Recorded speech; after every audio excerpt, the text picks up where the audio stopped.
Start பண்ணலாம் Mataji. Start பண்ணலாம் பிரபு, start பண்ணலாம். இல்ல டைம் என்னாச்சுன்னு பார்த்தேன், டிவோட்டிஸ் மிஸ் பண்ணுவாங்களேன்னு பார்த்தேன். நம்ம ப்ரேயர்லாம் பண்ணி ஜெகநாத அஷ்டகம்லாம் பண்ணி ரெடியா இருக்கலாம். ஓகே. ஹரே கிருஷ்ணா டிவோட்டிஸ். இந்த செஷனுக்கு வந்திருக்கிற பக்தர்கள் அனைவருக்கும் என்னுடைய மிக பணிவான வணக்கங்களை தெரிவித்துக் கொள்கிறேன். பிரேயர் சொல்லி இந்த செஷனை ஆரம்பிக்கலாம். ஓம் நமோ பகவதே வாசுதேவாய. ஓம் நமோ பகவதே வாசுதேவாய. ஓம் நமோ பகவதே வாசுதேவாய. ஓம் அஜ்ஞானத்திமிராந்தஸ்ய நானாஜலசலாகயா சக்ஷுருன்மிலிதம் येन तस्मै श्रीगुरवे नमः. नमः ओं विष्णुपदाय कृष्णप्रसाय भूतले श्रीमते भक्तिवेदान्त स्वामिनिधि नामिने. नमस्ते सरस्वती देवे गौरवाणी प्रचारिणे निर्विशेष शून्यवादी पाश्यता देशतारिणे. हे कृष्ण करुणा सिंधु दीनबंधु जगत्पते गोपेश गोपिका कांत राधा कांत नमोस्तुते. तप्त कांचन गौरांगी राधे वृंदावनेश्वरी वृषभानुसुते देवी प्रणमामि हरिप्रिये. जय श्री कृष्ण चैतन्य प्रभु नित्यानंद श्री अद्वैत गदाधर श्रीवासादि गौरभक्त वृंदा. हरे कृष्ण कृष्ण कृष्ण हरे हरे, हरे राम राम राम हरे हरे, हरे कृष्ण कृष्ण कृष्ण हरे हरे, हरे राम राम राम हरे हरे, हरे कृष्ण कृष्ण कृष्ण हरे हरे, हरे राम राम हरे हरे. जगत गुरु श्रील प्रभुपाद की जय. हरे कृष्णा डिवोटीज. प्रभु जगन्नाथ अष्टकम स्टार्ट பண்ணுங்க.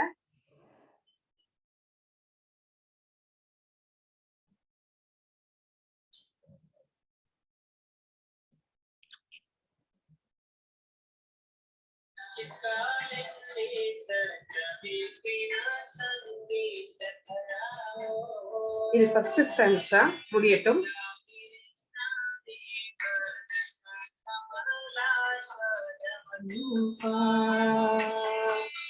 रमा शंभु ब्रह्मा गणपति गणेश तीर्थ पादो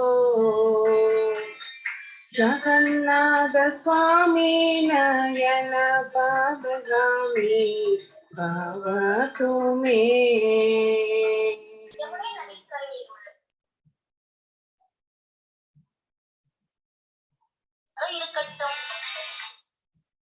ரெண்டாவது ஸ்டான்ஸா நான் அதை பிளே பண்றேன். பிளே பண்ணதுக்கு அப்புறமா நீங்க நான் அதனுடைய விளக்கத்தை சொல்றேன். பிரம்மதேவர், தேவேந்திரன், கணேசர் உள்ளிட்ட மிகச் சிறந்தவர்களாலும் பூஜிக்கப்படுகின்ற அந்த ஜெகநாத சுவாமி எனது காட்சிக்குரியவராக இருக்கட்டும்.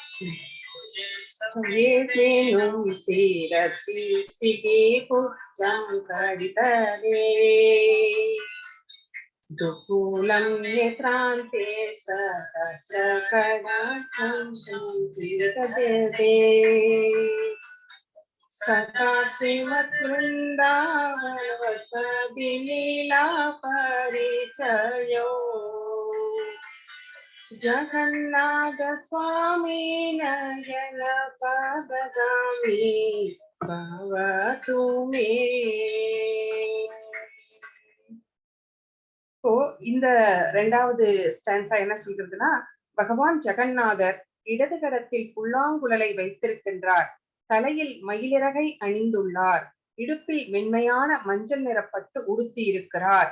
அவருடைய கடைக்கண்கள் அவருடைய அன்பு பக்தர்களை பார்த்து அருளை பொழிந்து கொண்டிருக்கின்றன.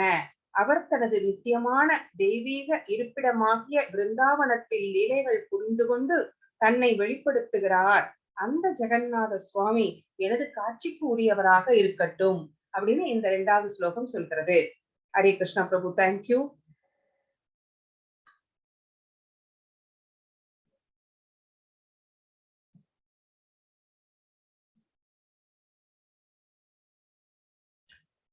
இன்னைக்கு ஏகாதசி பத்தி அன்னைக்கு கேட்டிருந்தீங்க.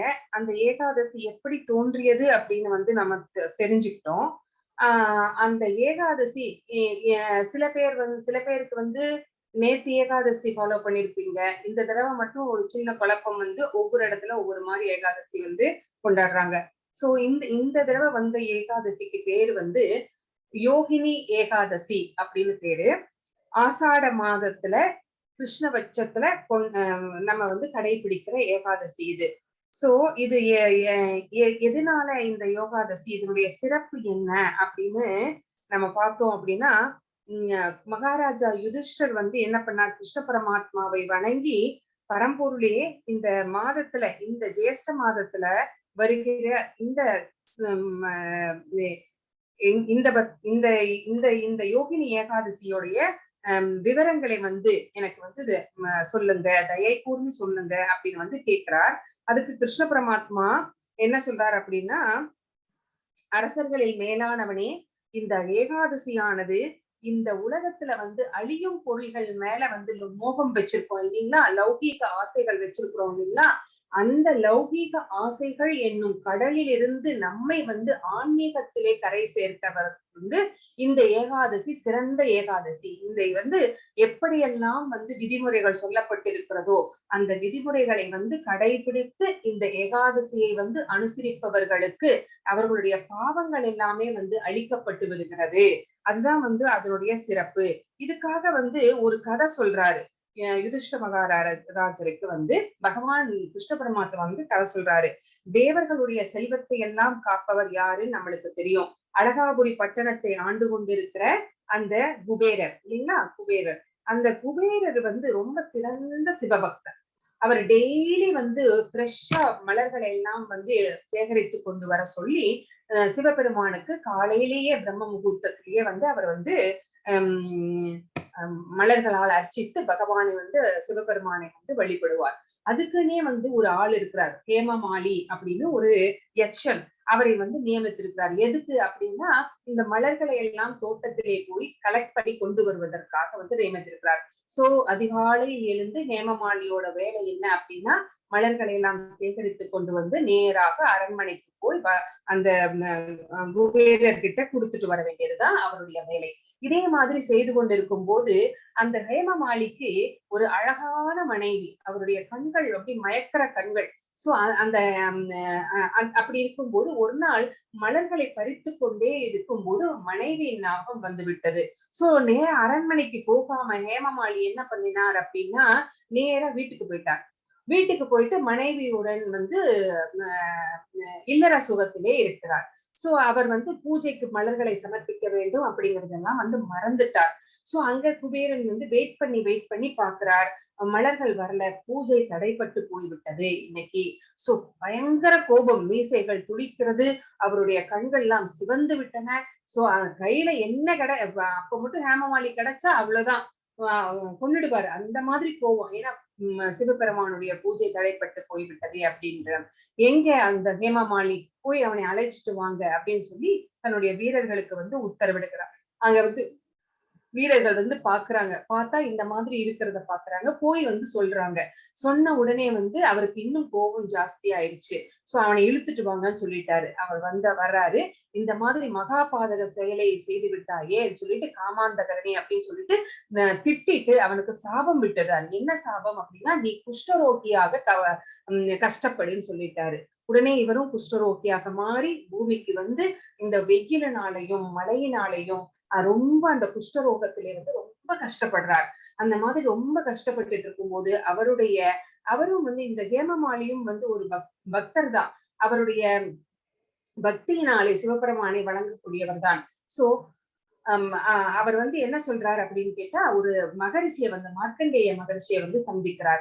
அவர் வந்து நீ ஏன் இப்படி வந்து கஷ்டப்பட்டுட்டு இருக்கிற அப்படின்னு வந்து கேட்கும்போது அவர் தன்னுடைய உண்மையான விஷயத்தை சொல்ற, நான் இந்த மாதிரி இருந்துட்டேன், தப்பு பண்ணிட்டேன், அதனால வந்து என்னை வந்து சபிச்சுட்டாங்க, அதனால நான் இப்படி கஷ்டப்பட்டுட்டு இருக்கேன் அப்படின்னு சொன்னதுனால, நீ உண்மைய சொன்னதுனால நான் உனக்கு ஒரு உபாயம் சொல்கிறேன் அப்படின்னு சொல்லிட்டு என்ன விதிமுறைகள் சொல்லப்பட்டு இருக்கிறதோ அந்த விதிமுறைகளை கரெக்டாக கடைபிடித்து இந்த யோகினி ஏகாதசியை வந்து அனுசரிப்பவர்களுடைய பாவங்கள் எல்லாமே நீக்கப்பட்டு விடுகிறது. சோ கிருஷ்ண பகவான் வந்து கண்டிப்பாக வந்து உனக்கு அருள் புரிவார் அப்படின்னு சொல்லிட்டு அவன் இந்த உபாயத்தை வந்து சொல்றார். அதனால இந்த யோகினி ஏகாதசியை கடைபிடித்து அந்த குஷ்டரோகங்கள் எல்லாம் நீங்க பெற்று அவருடைய பழைய நிலையை வந்து அடைகிறார் அப்படிங்கிறது தான் இந்த யோகினி ஏகாதசியினுடைய சிறப்பு. சோ இந்த யோகினி ஏகாதசியை கடைபிடிப்பவர்களுடைய பாவங்கள் எல்லாமே பஞ்சிலே இட்ட தூசியை போல நீங்கி விடுகிறது. அது மட்டும் கிடையாது, இந்த மாயை அப்படிங்கிற இந்த லௌகீகத்துல சிக்கிக் கொண்டிருக்கின்ற அழிந்து போகின்ற சுகங்களுக்காக ஏங்குகின்ற அதிலேயே வந்து மூழ்கி இருக்கின்ற இந்த மானுடர்களை எல்லாம் கரை சேர்ப்பதற்காக ஒரு உபாயம்தான் இந்த ஏகாதசி. சோ இந்த ஏகாதசியை கடைபிடிப்பவர்கள் வந்து லௌகீக ஆசைகளில் இருந்து விடுபடுவார்கள், பக்திக்கு செல்லுவார்கள் அப்படிங்கிறது பகவானுடைய தீர்ப்பு. ஹரே கிருஷ்ணா. பிரபு, நம்ம இதுக்கு போயிடலாம், சாப்டருக்கு போயிடலாம்.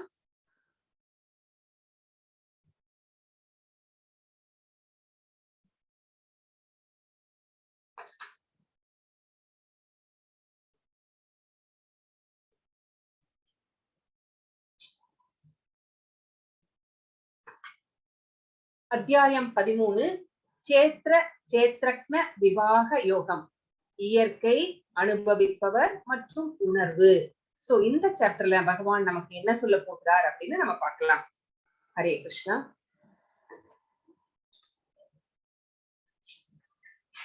ஸ்ரீ ஸ்ரீ ராதா கோவிந்தர் இஸ்கான் மேங்களூருவுக்கு நம்முடைய பணிவான வணக்கங்களை சமர்ப்பித்து விட்டு இந்த செஷனுக்கு செல்லலாம்.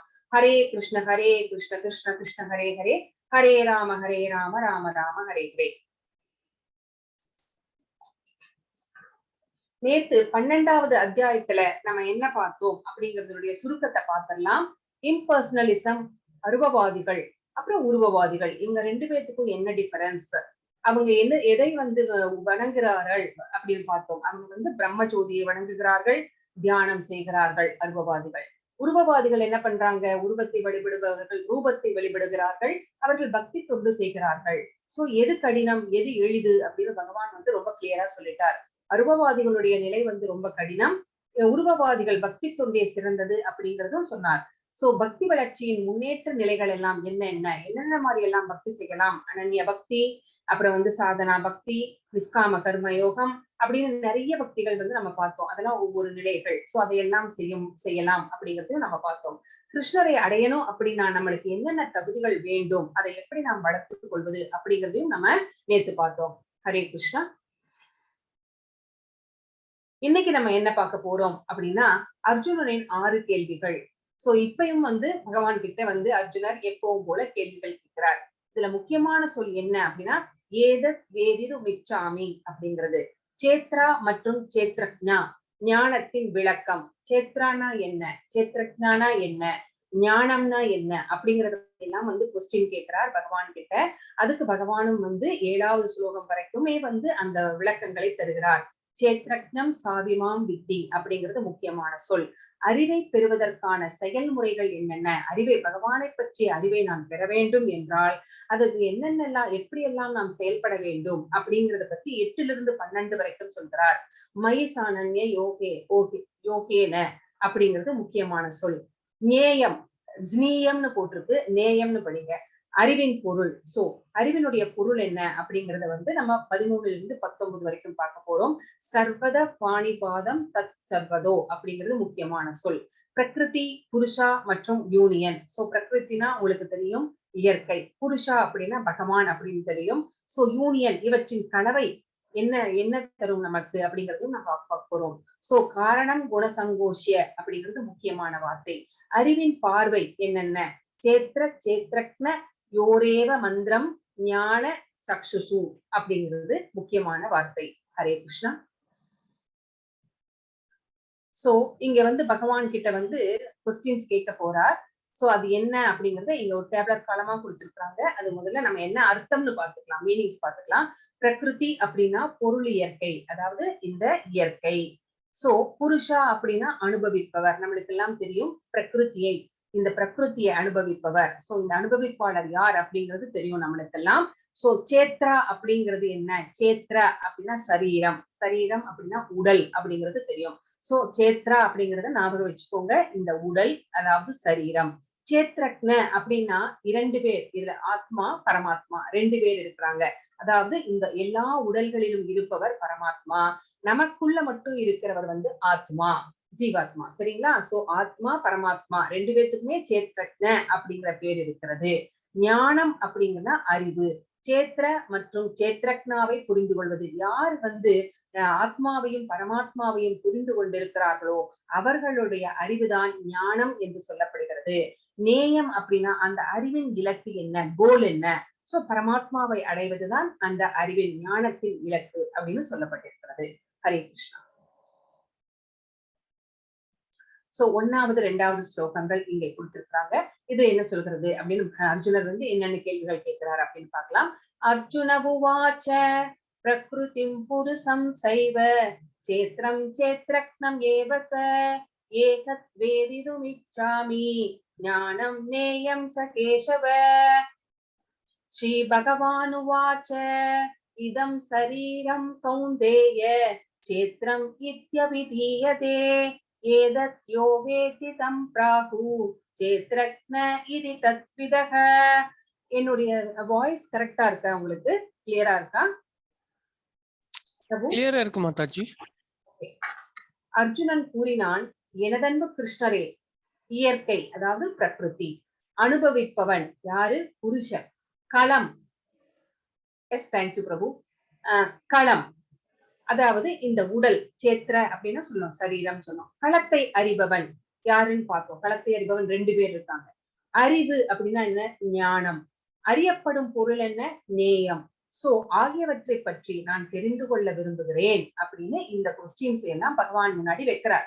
இதுக்கு எனக்கு விளக்கம் சொல்லுங்க, இத பத்தி நான் தெரிஞ்சுக்கணும் அப்படின்னு ரெக்வஸ்ட் பண்றார். அதுக்கு பகவான் சொல்றார், புருஷோத்தமரான முழுமுதற் கடவுள் கூறினார், குந்தியின் மகனே, இந்த உடல் களம் சேத்ர என்று அழைக்கப்படுகிறது. சோ இந்த உடலுக்கு எத்தனை பேர் கொடுத்திருக்காங்க? உடல், களம், சேத்ர. சோ இந்த 3மே எதை சொல்கிறது? நம்மளுடைய இந்த பாடியை தான் குறிக்கிறது. இந்த உடலை அறிபவன், களத்தை அறிபவன். சோ இந்த உடலை பற்றி யார் வந்து தெரிந்து கொண்டிருக்கிறார்களோ, யாரெல்லாம் தெரிந்து கொண்டிருக்கிறார்கள்? நம்முடைய உடலை பற்றி நம்முடைய ஆத்மாவுக்கு தெரியும். நம்முடைய உடலை பற்றி மட்டும் இல்ல, எல்லா உடல்களை பற்றியுமே வந்து யாருக்கு தெரியும்? நம்ம ஆத்மாவுக்கு பக்கத்திலேயே உட்கார்ந்து இருக்கிறாரே பரமாத்மா, அவருக்கு எல்லா உடல்களை பற்றியும் தெரியும். அப்ப இந்த 2 பேரையுமே நம்ம என்னன்னு சொல்லலாம்?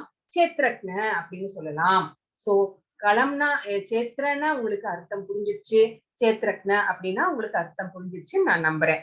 சோ நமது உடலே களம் என்று அறியப்படுகிறது. உடலை அறிபவன், களத்தை அறிபவன். சோ நம்ம இந்த கட்டுண்ட இந்த ஆத்மாவிற்கு உடல் தான் வந்து நமக்கு வந்து களமாக இருக்கிறது இல்லைங்களா? எப்படி வந்து ஃபுட்பால் விளையாடணும்னா அதுக்கு ஒரு பிளே கிரவுண்ட் வேணும். அப்ப நம்ம இந்த ஆசைகளை எல்லாம் நம்ம மனசுல ஆசைகள் இருக்கிறது, அந்த ஆசைகளை எல்லாம் நிறைவேற்றி கொள்ள வேண்டும் என்றால் அதுக்கு ஏத்த மாதிரி ஒரு பாடி வேண்டும், ஒரு உடல் வேண்டும், களம் வேண்டும். அதுதான் நம்மளுக்கு பகவான் கொடுத்திருக்கிறார். சோ இந்த கட்டுண்ட ஆத்மா இந்த ஜட இருப்பிலே வந்து நம்ம சிக்கிக்கிட்டோம் இல்லைங்களா? இந்த பௌதிக உலகிலே வந்து மாட்டிக்கொண்டோம் பிறப்பெடுத்து.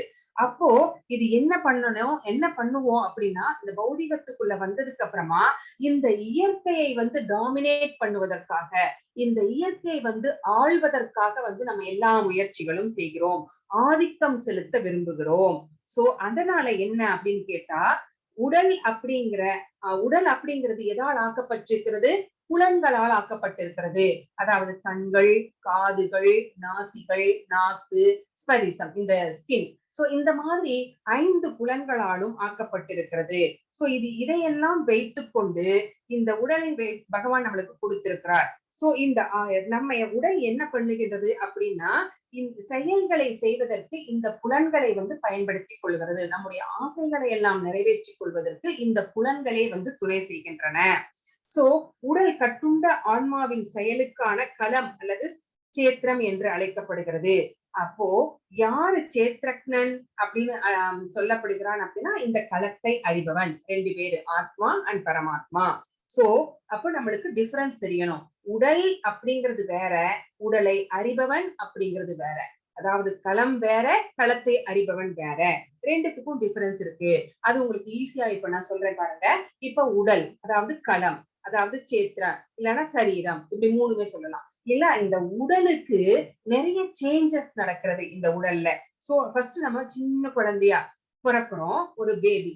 அப்போ அந்த குழந்தை வந்து வளருகிறது, பால்ய பருவத்தை எட்டுகிறது, அப்புறம் இளமைக்கு மாறுகிறது, அப்புறமா கடைசியில நோய்வாய்ப்படுகிறது, முதுமை அடைகிறது. சோ இது எல்லாமே வந்து பாடிக்கு நடக்கிற சேஞ்சஸ். சோ இதுதான் வந்து சரீரம், அதாவது களத்திற்கு நடக்கிற சேஞ்சஸ். ஆனா இந்த சேஞ்சஸ் நம்முடைய ஆத்மாவுக்கு நடக்கிறதா? Yes or no? யாராவது ஒருத்தர் சொல்லுங்க. நம்முடைய ஆத்மாவுக்கு இந்த சேஞ்சஸ் இருக்கிறதா?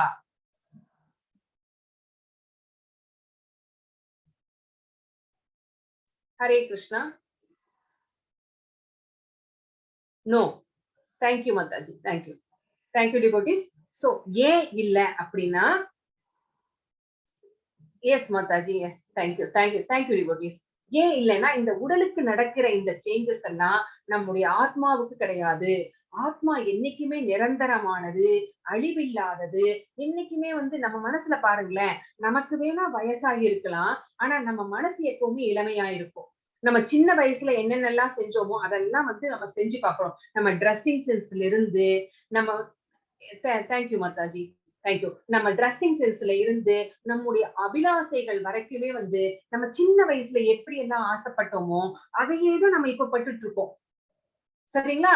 அப்போ இதுல இருந்து நம்மளுக்கு என்ன தெரிகிறது அப்படின்னா, நம்முடைய உடல் வேற, நம்முடைய ஆத்மா வேற. சோ சேஞ்சஸ் எல்லாமே வந்து இந்த களத்திற்கு தான். இந்த சேஞ்சஸ் எல்லாம் வந்து சேத்ரக்ன அப்படின்னு சொல்லுகின்ற ஆத்மாவுக்கு கிடையாது அப்படிங்கிறது நம்மளுக்கு தெரிகிறது.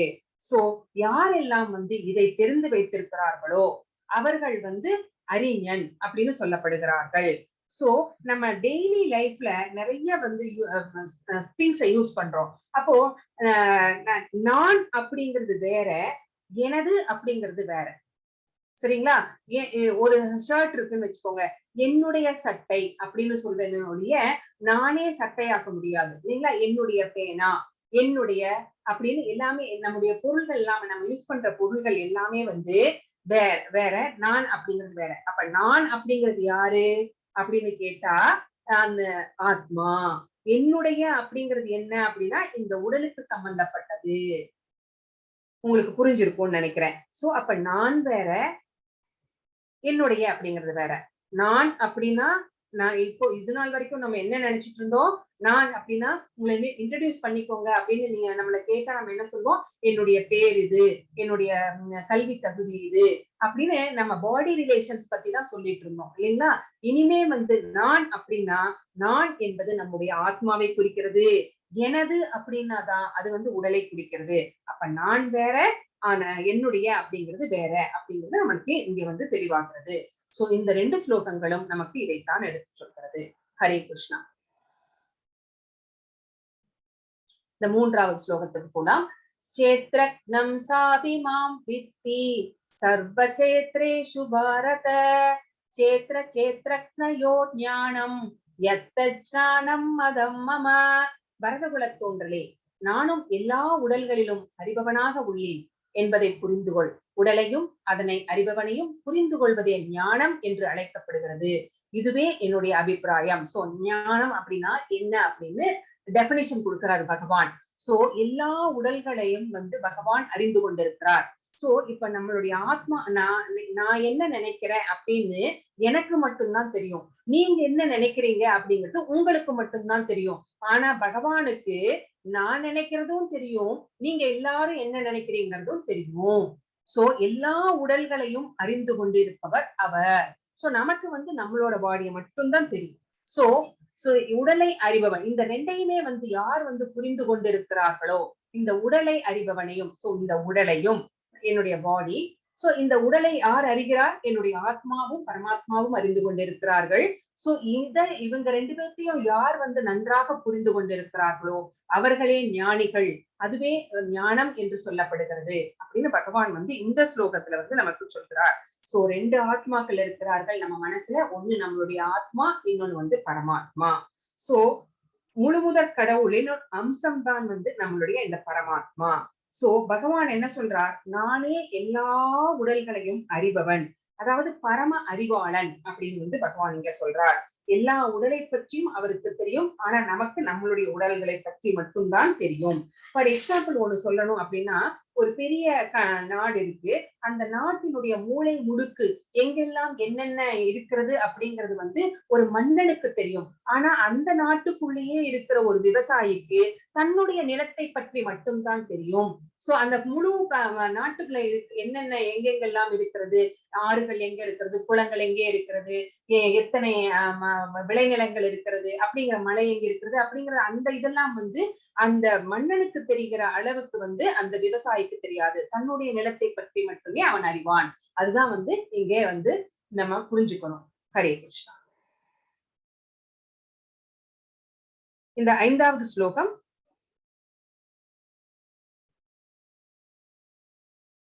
ஓகே. ऋषिभिर्बहुधा गीतं सान्तोभिर्विविधैः पृथक् ब्रह्मसूत्रवदैः सैव ஏதுமத்விநிச்சிதை. செயல்களின் களம், அதாவது நம்முடைய பாடி. அந்த செயல்களை அறிபவன் பற்றிய அறிவு. செயல்களை அறிபவன் யார்? நம்மளுடைய ஆத்மா அண்ட் பரமாத்மா. பற்பல முனிவர்களால் பல்வேறு வேத நூல்களில் விரிவாக விளக்கப்பட்டுள்ளது. சோ சேத்திர சேத்திரக்ன இவங்க 2 பேர்த்தையும் பற்றி நிறைய நூல்கள்ல வந்து வேத நூல்கள்ல வந்து சொல்லப்பட்டிருக்கிறது. குறிப்பாக சொல்லணும் அப்படின்னா வேதாந்த சூத்திரத்தினுடைய அந்த வர்சஸ்ல காரணம் மற்றும் விளைவுகளுடன் இவை மிகவும் நுணுக்கமாக விளக்கப்பட்டுள்ளன.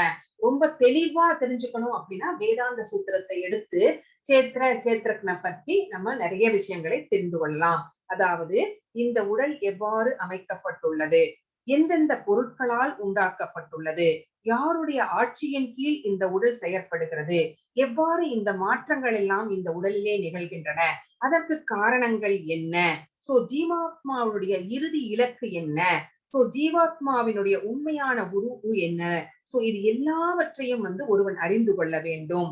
சோ ஜீவாத்மா பரமாத்மா இவங்க 2 பேருக்கும் என்ன வேறுபாடு, சோ இவர்களுடைய வெவ்வேறான செல்வாக்குகள் என்ன, இவர்களுடைய சக்திகள் எல்லாம் என்ன அப்படிங்கிறதையும் வந்து ஒருவன் தெரிந்து கொள்ள வேண்டும். சோ ஆத்மா பரமாத்மா இந்த 2 இவற்றுக்குரிய வேறுபாடு எந்த உபனிஷத்துல சொல்லப்பட்டிருக்கிறது அப்படின்னா கட உபனிஷத்துல சொல்லப்பட்டிருக்கிறது. சோ முழுமுதற் கடவுள் அப்படிங்கிறவர் என்றைக்குமே ஆனந்தம் நிரம்பியவர் இல்லைங்களா. சோ சச்சித் ஆனந்த விக்கிரகம் அப்படின்னு சொல்றோம் இல்லைங்களா. சோ ஆனந்தம் நிரம்பியவர், எப்பவுமே அவர் ஆனந்தம் நிறைந்தவர். சோ தனது தெய்வீக ஆனந்தத்தை அனுபவிக்க அவர் என்ன பண்ணுகிறார் அப்படின்னா 3 விதமாக தன்னை வந்து விரித்துக் கொள்கிறார், எக்ஸ்பேண்ட் பண்ணிக்கிறார். பிரபு நீங்க அடுத்த ஸ்லோகம் என்னன்னு எனக்கு காமிங்க.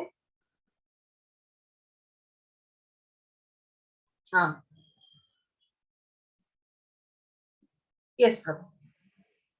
சோ பகவான் வந்து என்னைக்குமே ஆனந்தம் நிரம்பியவர். அவர் தன்னை இந்த மாதிரியாக தன்னை 5 விதமாக விரித்துக் கொள்கிறார், எக்ஸ்பேண்ட் பண்ணிக்கிறார். என்ன அப்படின்னு பார்த்தா அவர் வந்து ஃபர்ஸ்ட் அன்னமய, பிராணமய, ஞானமய, விஞ்ஞானமய, ஆனந்தமய. சோ இந்த மாதிரி 5 விதங்களில் தன்னை விரிவித்துக் கொள்கிறார். இப்போ நாம் வாழ்வதற்கு என்ன தேவை அப்படின்னு பார்த்தா உணவு தேவை. சோ பகவானை வந்து இந்த உயிர்வாளிகள் ஃபர்ஸ்ட் பகவானை எப்படி வந்து தரிசிக்கிறார்கள் அப்படின்னா உண்ணும் உணவின் மூலமாக பகவானை வந்து தரிசிக்கிறார்கள். சோ பகவான் வந்து உணவாக இருக்கிறார். சோ ஃபர்ஸ்ட் பகவானை வந்து நம்ம எங்கே அறிந்து கொள்கிறோம், நாம் உண்ணுகின்ற அந்த அன்னத்தின் வாயிலாக வந்து நாம் அறிந்து கொள்கிறோம். சோ அதனால அன்னமய அப்படின்னு சொல்லப்படுகிறது. அடுத்தது பகவானை எப்படி தெரிந்து கொள்ளலாம், இது பரமனை பற்றிய பௌதீக அறிவு. சோ இதுக்கு பிறகு பிராணமய அப்படின்னு சொல்லப்படுகிறது. அதாவது இந்த பரிபூரணமான உண்மையை வந்து உணவிலே உணர்ந்து கொள்கிறோம், பகவானை பற்றி உணர்ந்து கொள்கிறோம். அதற்கு பிறகு இதை வந்து எங்க உணர்ந்து கொள்கிறோம், உயிர் அறிகுறிகளில். உயிர் இருக்கணும் இல்லைங்களா. சோ மூச்சு காற்று இருக்கணும், சுவாசம் இருக்கணும். இந்த சுவாசம் நின்று போச்சுன்னா நம்ம வந்து உடல், நான் சுகன்யா கிடையாது, நான் பாடி அப்படின்றுவாங்க இல்லையா, உடல் அப்படின்றுவாங்க.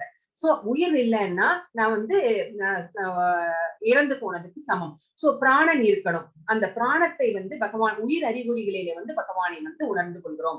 ஃபர்ஸ்ட் அன்னமயமாக உணர்ந்தோம், அடுத்தது பிராணமயமாக உணர்கிறோம், அடுத்தது வந்து மூன்றாவது வந்து ஞானமயம். ஞானமயம் அப்படின்னா என்ன அப்படின்னா எண்ணுதல், திங்கிங், உணர்தல், ஃபீல் பண்றது, விரும்புதல், லைக்கிங். சோ இந்த மாதிரியாக பகவானை வந்து அடுத்த நிலையிலே வந்து உணர்ந்து கொள்கிறோம். சோ அடுத்த நிலைக்கு போயாச்சு. இப்போ அடுத்தது வந்து விஞ்ஞானமயம். விஞ்ஞானமயம் அப்படின்னா அங்க வந்து பிரம்ம ஞானம், உயிர் வாழ்வில் மனம், அடுத்தது வந்து உயிர் அறிகுறிகள். சோ இவற்றுக்கெல்லாம் என்ன வேறுபாடு அப்படின்னு தெரிந்து கொள்வதுதான் வந்து விஞ்ஞானமயம். அடுத்த உயர்ந்த நிலை அப்படின்னு என்னன்னு பார்த்தா இதுதான் வந்து மிக உயர்ந்த நிலை, ஆனந்தமான நிலை. சோ இதுக்கு இந்த நிலைக்கு பேரு பிரம்ம புச்சம் அப்படின்னு கூட சொல்றாங்க.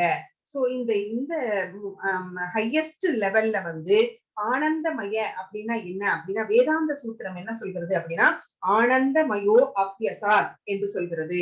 அதாவது ஜீவாத்மா என்ன பண்ணணும், இந்த ஆனந்தமயத்துடன் அதாவது பகவானுடன் தன்னை வந்து இணைத்துக் கொள்ள வேண்டும். பகவான் கிட்ட வந்து நம்ம சரணடைஞ்சிடணும்.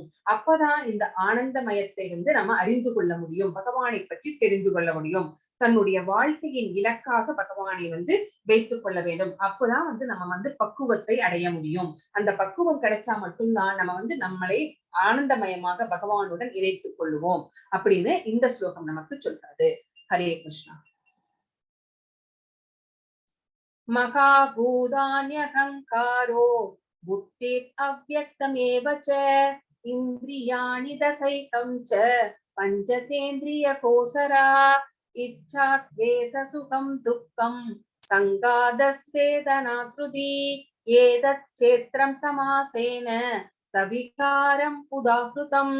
பஞ்சபூதம், அகங்காரம், புத்தி, அவ்யக்தம், 10 புலன்கள், மனம், 5 புலன்பொருள்கள், விருப்பு வெறுப்பு, இன்பம் துன்பம், உயிரின் அறிகுறிகள், திட நம்பிக்கை, இவையெல்லாம் சுருக்கமாக செயல்களின் களம் மற்றும் அதன் மாறுபாடுகள் என கருதப்படுகிறது. செயல்களின் களம்னு நம்ம எதை சொல்றோம், நம்ம இந்த உடலை தான் சொல்றோம். சோ இது நிறைய மாற்றங்கள் நிகழ்ந்து கொண்டு இருக்கிறது அப்படிங்கறதையும் நம்ம பார்த்தோம் இல்லைங்களா. சின்ன குழந்தை, அடுத்து பால்யம், இளமை அப்படின்னு நிறைய மாற்றங்கள். சோ இது எல்லாமே தான் இது இந்த உடல் வந்து இந்த ரெண்டுமே சேர்ந்திருக்கு இல்லைங்களா. அதாவது மாற்றங்கள் பிளஸ் இந்த உடல். சோ இதுதான் வந்து செயல்களின் களம். சோ இந்த செயல்களின் இந்த களத்திலே என்னென்னலாம் இருக்கிறது, இந்த செயல்களின் களமாகிய இந்த உடல் எதால் ஆக்கப்பட்டிருக்கிறது அப்படின்னா 24 புலன்பொருள்களால் ஆக்கப்பட்டிருக்கிறது. சோ அது எல்லாம் என்னென்ன அப்படின்னு சொல்றேன். நீங்க வந்து உங்களுக்கு வேணும் அப்படின்னா நீங்க நோட் பண்ணிக்கலாம். சோ பஞ்சபூதங்கள். பஞ்சபூதங்கள் அப்படின்னா நம்மளுக்கு தெரியும், நிலம், நீர், காற்று, நெருப்பு, ஆகாயம். சோ இந்த உடல் எதால் ஆக்கப்பட்டிருக்கிறது, ஃபர்ஸ்ட் 24 மூலகங்களால் ஆக்கப்பட்டிருக்கிறது. அதுல ஃபர்ஸ்ட் 5 எதுனா இந்த பஞ்சபூதம். பஞ்சபூதம்னா எது என்ன அப்படின்னு உங்களுக்கு தெரியும். சோ அடுத்தது வந்து எதால் ஆக்கப்பட்டிருக்கிறது, இந்த பஞ்சபூதத்துக்கு மகாபூத அப்படிங்கிற பெயர் கூட இருக்கிறது. அடுத்தது அகங்காரம், புக்தி, அடுத்தது ஆகாயம், நெருப்பு. சோ அகங்காரம் அறிவு, முக்குணங்களின் தோற்றமற்ற நிலை, அன்மானிஃபெஸ்டட் ஸ்டேஜ் அப்படின்னு சொல்லலாம். சோ அகங்காரம், அறிவு, முக்குணங்கள்னா என்னன்னு தெரியும் உங்களுக்கு இல்லைங்களா. சோ சத்வகுணம், ரஜோகுணம், தமோ குணங்களின் தோற்றமற்ற நிலை இப்போ 8 ஆயிடுச்சு இல்லைங்களா. சோ அடுத்தது புலன்கள்ல கண்கள், காது, மூக்கு, நாக்கு, தொடுபுலன். சோ இந்த 5 புலன்களால் ஆக்கப்பட்டிருக்கிறது. அடுத்தது 5 செயற்புலன்களால் ஆக்கப்பட்டிருக்கிறது. அந்த கண்கள் என்ன பண்ணும், நோக்கும், காதுகள் என்ன பண்ணும், கேட்கும். அதுதான் வந்து செயற்புலன்கள்னு சொல்றோம். அதாவது சத்தம், கால்கள், கைகள், குதம் மற்றும் பாலுறுப்பு, ஆனஸ் அண்ட் ஜெனிட்டல்ஸ், பிறப்புறுப்பு. சரிங்களா. சோ இந்த 5. அடுத்தது வந்து மனம், இது 1. அடுத்தது வந்து என்ன அப்படின்னா இதனால இந்த 5 புலன்கள்னால நம்ம என்ன நுகர்கிறோம் அப்படின்னு பார்க்கலாம். வாசனை, சுவை, உருவக்காட்சி, தொடு உணர்வு, ஒளி. சோ இது எல்லாம் 5. இதை எல்லாமே கூட்டி பார்த்தா 24 மூலகங்கள். சோ இந்த 24 மூலகங்கள்னாலதான் நம்மளுடைய இந்த உடல் வந்து ஆக்கப்பட்டிருக்கிறது. ஹரே கிருஷ்ணா. अमानित्वम् अदम्भित्वम् अहिंसा शान्ति आर्जवम् आचार्योपासनं सौसं सैर्यम् आत्मविनिग्रह इन्द्रियार्थेषु वैराग्यम् अनहङ्कार एव च जन्म मृत्युजरा व्याधि सुख दुःखोऽसनादुरसनम् असक्तिरनतिष्वङ्ग पुत्रदवारो गृहादिषु नित्यं ससमसिद्धत्वम् इष्टानिष्टोपतिषु मयि सानन्ययोगेन भक्तिरव्यभिसारिणी विविक्तदेशसेविक्तम् आदि अरदिर्जन संसति अध्यात्मज्ञाननित्यत्वं तत्त्वनानादर्शनम् एतत् ज्ञानम् इति प्रोक्तम् अज्ञाனம் அதோன்யதா. சோ இந்த 8ல இருந்து 12 வரைக்கும் பகவான் என்ன சொல்கிறார் அப்படின்னு நம்ம இப்ப பார்க்கலாம். இந்த ஸ்லோகங்கள் நமக்கு ஞானம் அப்படின்னா என்ன அப்படின்னு சொல்றது.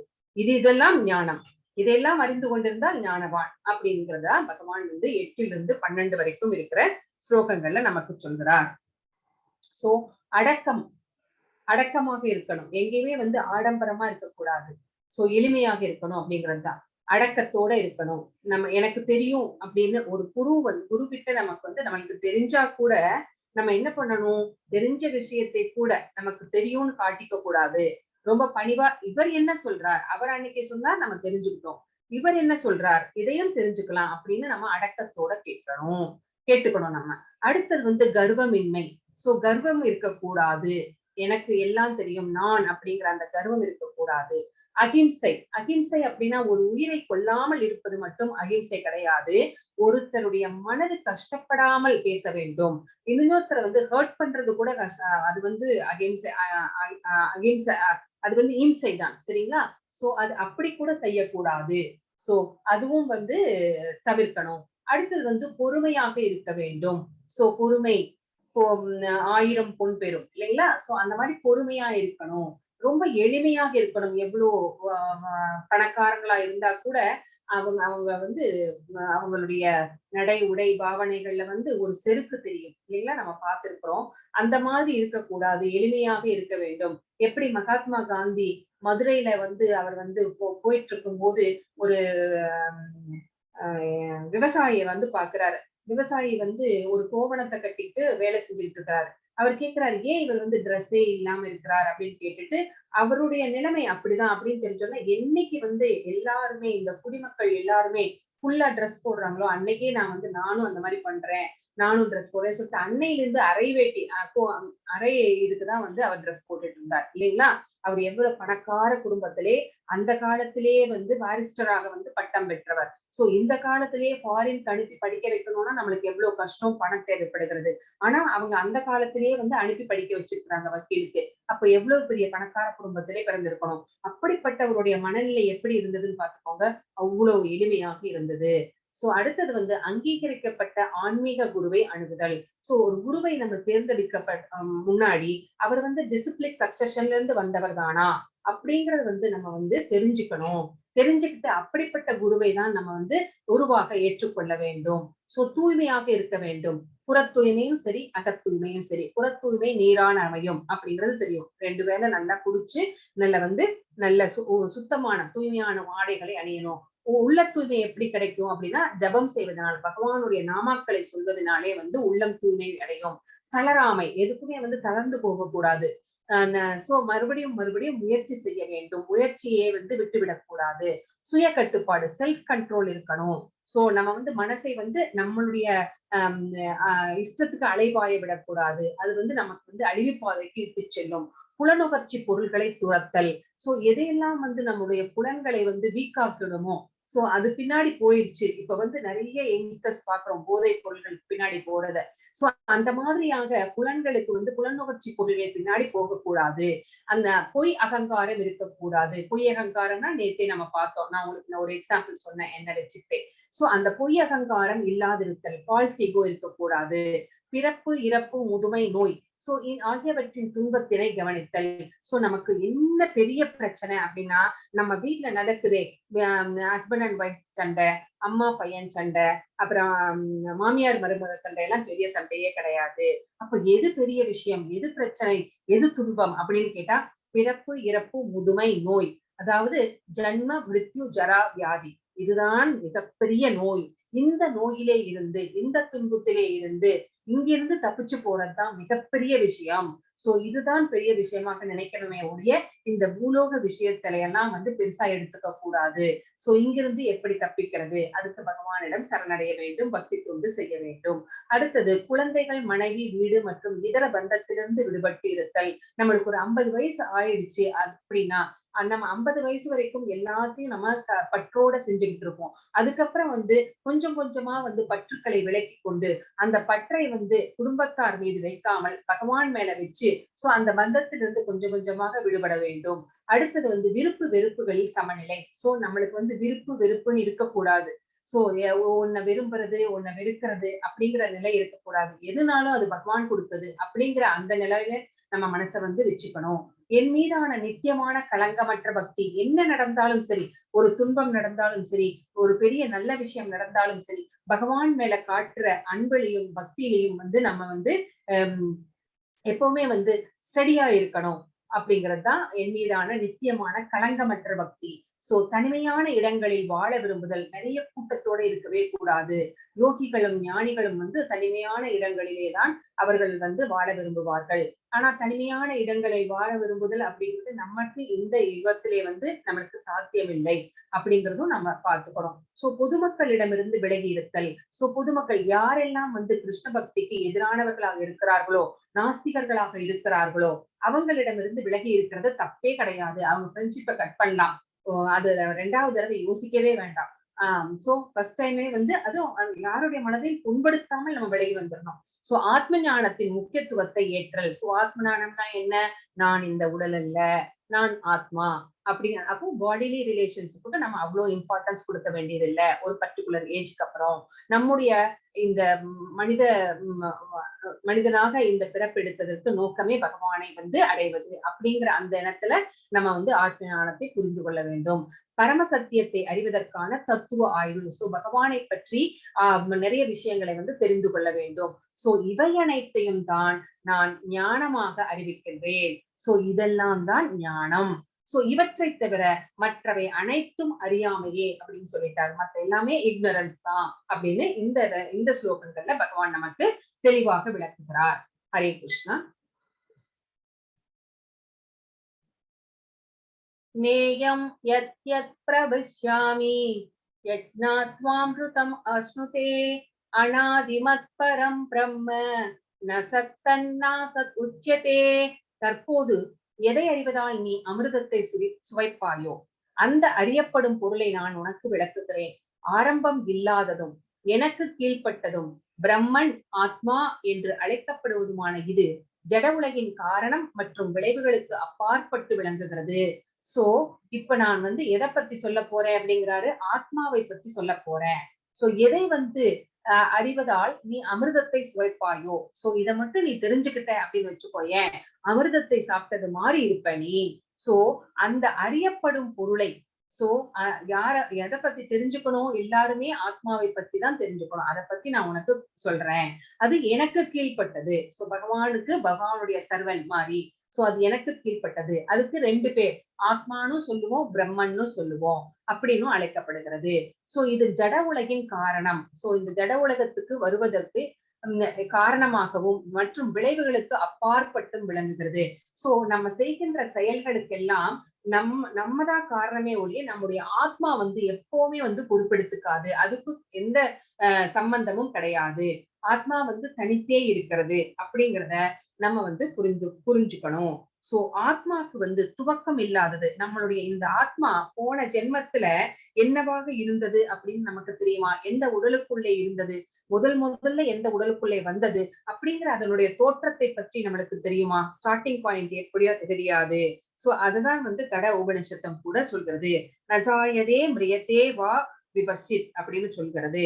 சோ இதுக்கு என்னன்னு பேரு மறுபடியும் ஞாபகப்படுத்திக்கோங்க. பிரம்மம் அப்படின்னு சொல்லலாம், சில சமயம் ஆத்மா அப்படிங்கிறதுக்கு பிரம்மன் அப்படிங்கிற பேர் கூட உண்டு. ஹரே கிருஷ்ணா. அடுத்தது போன போட்டியில் இல்லையா? இல்ல மாதாஜி. ஓகே. சர்வேந்திரிய குணாபாசம் சர்வேந்திரிய விவர்ஜிதம் அசக்தம் சர்வபுருச்சைவ நிர்குணம் குணபோக்த்ருஷ்வ. எல்லா புலன்களுக்கும் மூல காரணம் பரமாத்மாவே. சோ எல்லா புலன்களும், ஏன்னா புலன்களை ஆள்பவரே அவர் தானே, அதனாலதான் அவருக்கு ரிஷிகேஷர் அப்படிங்கிற பேரே. சோ மூல காரணம் பரமாத்மாவே. இருப்பினும் அவரிடம் புலன்கள் கிடையாது. அவரே எல்லா உயிர்வாழிகளையும் பராமரிப்பவர். சோ இருப்பினும் அவர் பற்றற்றவராக இருக்கிறார். சோ எல்லா உயிர்வாழிகளையும் படைத்து காத்து அவர் தான் மெயின்டைன் பண்ணிட்டு இருக்கிறார். சோ அவருக்கு யார் மேலேயாவது பற்று இருக்கிறதா அப்படின்னு கேட்டா இல்ல, பற்றில்லாதவர். அவர் இயற்கையின் குணங்களுக்கு அப்பாற்பட்டவர். 3 குணங்களை அவர் படைத்தார். ஆனா 3 குணங்களையும் அப்பாற்பட்டவராக சுதந்திரமானவராக இருக்கிறார். அதே சமயத்தில் ஜட இயற்கையின் எல்லா குணங்களுக்கும் அவரே எஜமானர். சோ எல்லா குணங்களையும் கட்டுப்பாட்டுக்குள்ள வச்சிருக்கிற அந்த எஜமானர், கண்ட்ரோலர் யார் அப்படின்னு கேட்டா பகவான் கிருஷ்ணர் தான். சோ பகவான் எங்கும் நிறைந்தவர். போலோ கையேவ நிவசதி அகிலாத்ம பூத அப்படின்னு பிரம்ம சம்ஹிதையில நம்ம கேட்கிறோம் இல்லைங்களா? சோ கோலோகத்தில் லீலைகளில் அவர் ஈடுபட்டு இருந்தாலும் கூட அவர் எங்கும் நிறைந்தவர். அங்கேயும் இருக்கிறார், இங்கேயும் இருக்கிறார் அப்படிங்கிறது தான் பொருள். ஆனா ஜீவாத்மா என்ன பண்ணும் அப்படின்னா, எங்கும் இருக்கிறதா? இல்ல, நம்ம உடலுக்குள்ள மட்டும்தான் இருக்கிறது. அவங்க உடலுக்குள்ள அவங்க ஆத்மா இருக்கிறது. ஆனா பகவான் எங்கும் நிறைந்திருக்கிறார், அந்த கோலோகத்திலும் லீலைகள் புரிந்து கொண்டிருக்கிறார் அப்படின்னு நம்ம இந்த ஸ்லோகத்துல தெரிஞ்சுக்கிறோம். அடுத்தது, பகவானுக்கு எல்லா உயிர்வாழிகளுடைய கடந்த காலம் தெரியும், நிகழ்காலம் தெரியும். நம்ம எதிர்காலத்துல என்ன செய்யவோம், அடுத்த மாசம் என்ன செய்வோம், அடுத்த நாள் என்ன செய்வோம் அப்படிங்கிறதும் அவருக்கு எல்லாமே தெரியும். சோ இவை இப்படி எல்லாமே அவருக்கு தெரிந்து கொண்டிருக்கிறது. ஆனா நமக்கு தெரியுமா? நேத்து என்ன நடந்தது, நேத்து என்ன சாப்பிட்டோம் அப்படின்னாவே நம்ம ரொம்ப யோசிப்போம் இல்லைங்களா? அப்போ நமக்கு அவ்வளவெல்லாம் ஞாபக சக்தி கிடையாது. அவரே ஒரு ஸ்லோகத்துல சொல்வார், மறதியும் நானே தருகிறேன், ஞாபகமும் நானே தருகிறேன் அப்படின்னு சொல்வார். மறக்க செய்யறதும் அவர்தான், ஞாபகப்படுத்துறதும் அவர்தான். சோ இந்த மாதிரி அவருக்கு எல்லாமே தெரியும். ஆனால் நமக்கு நம்மை பற்றி மட்டும்தான் சிலது தெரியும், நிறைய தெரியாது இல்லைங்களா? மறதி ஜாஸ்தி நம்மளுக்கு. ஹரே கிருஷ்ணா.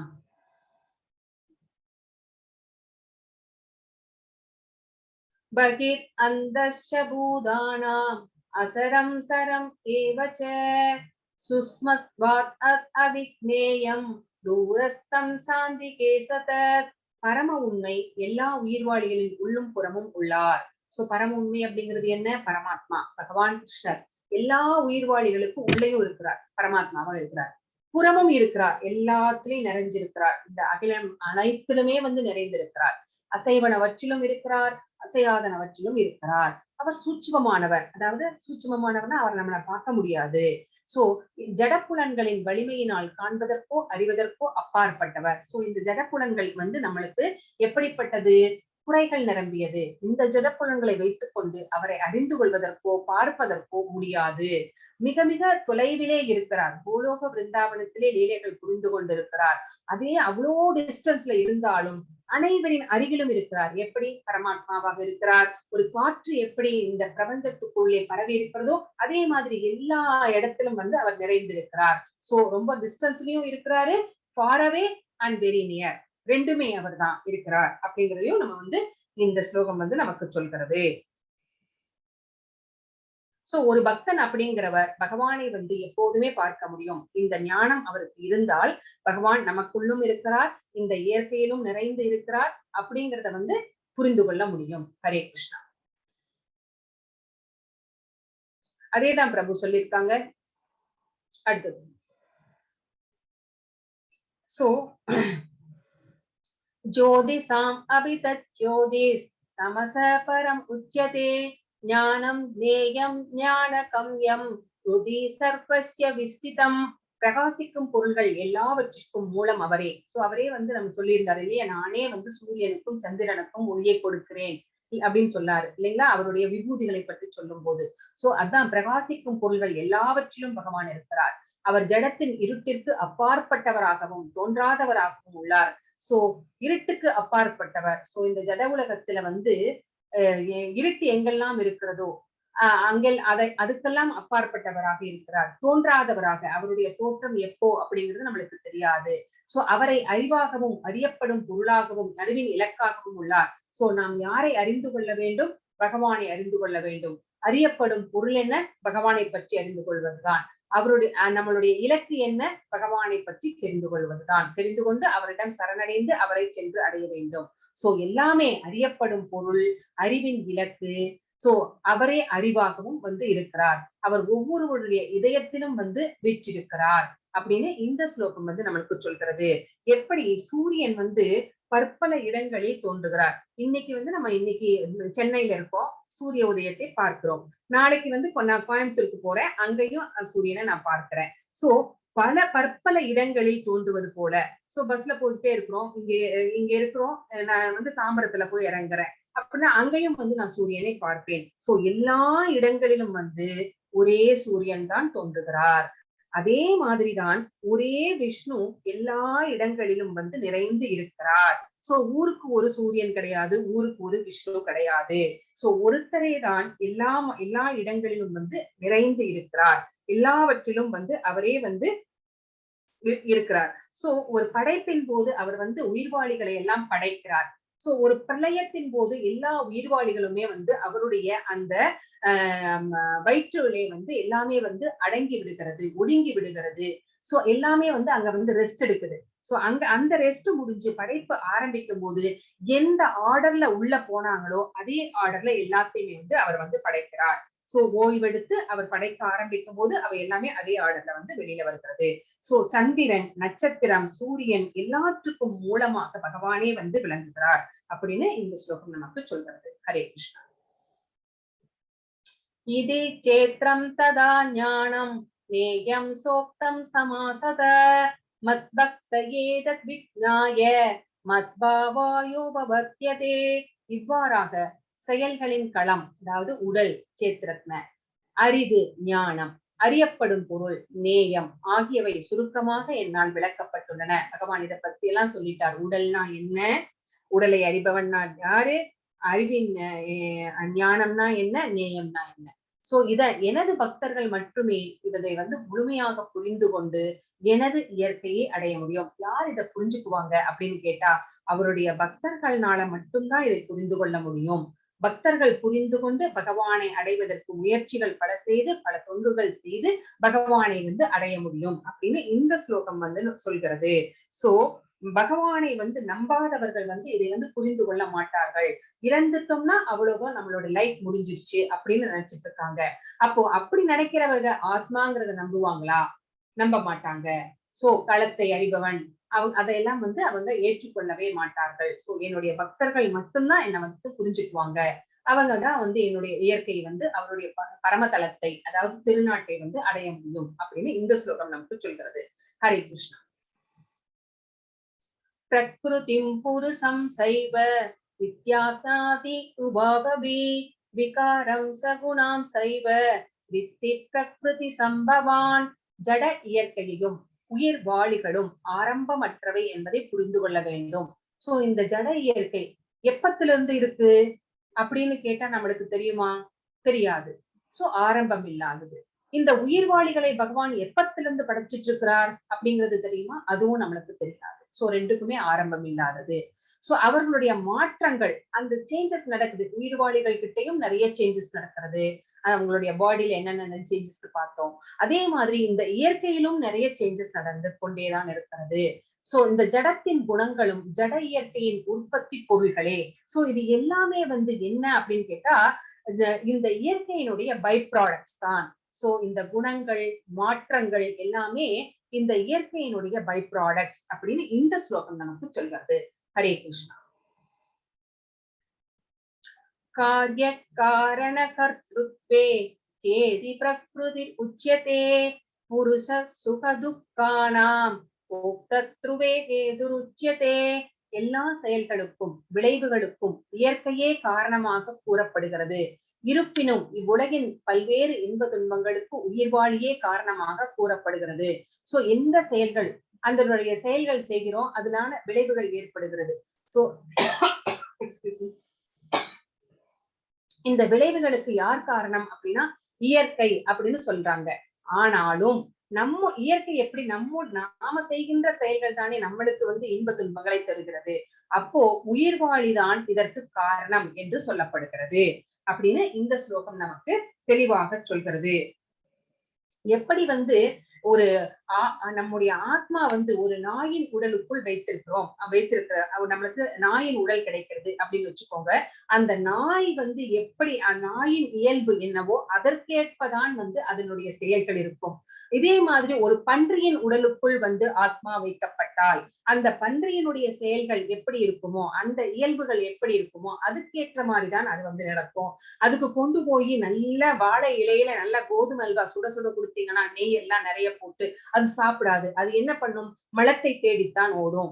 அதே மாதிரிதான் ஆத்மா எந்த உடலை ஏற்கிறதோ அதனுடைய இயல்புக்கு ஏற்பதான் செயல்படும். சோ நாம் செய்கின்ற செயல்கள் அதுக்கேற்ற மாதிரி இன்ப துன்பங்கள், அதற்கேற்ற மாதிரி அடுத்த பிறவி, அதற்கேற்ற மாதிரி அடுத்த சட்டை கிடைக்கிறது நம்மளுக்கு.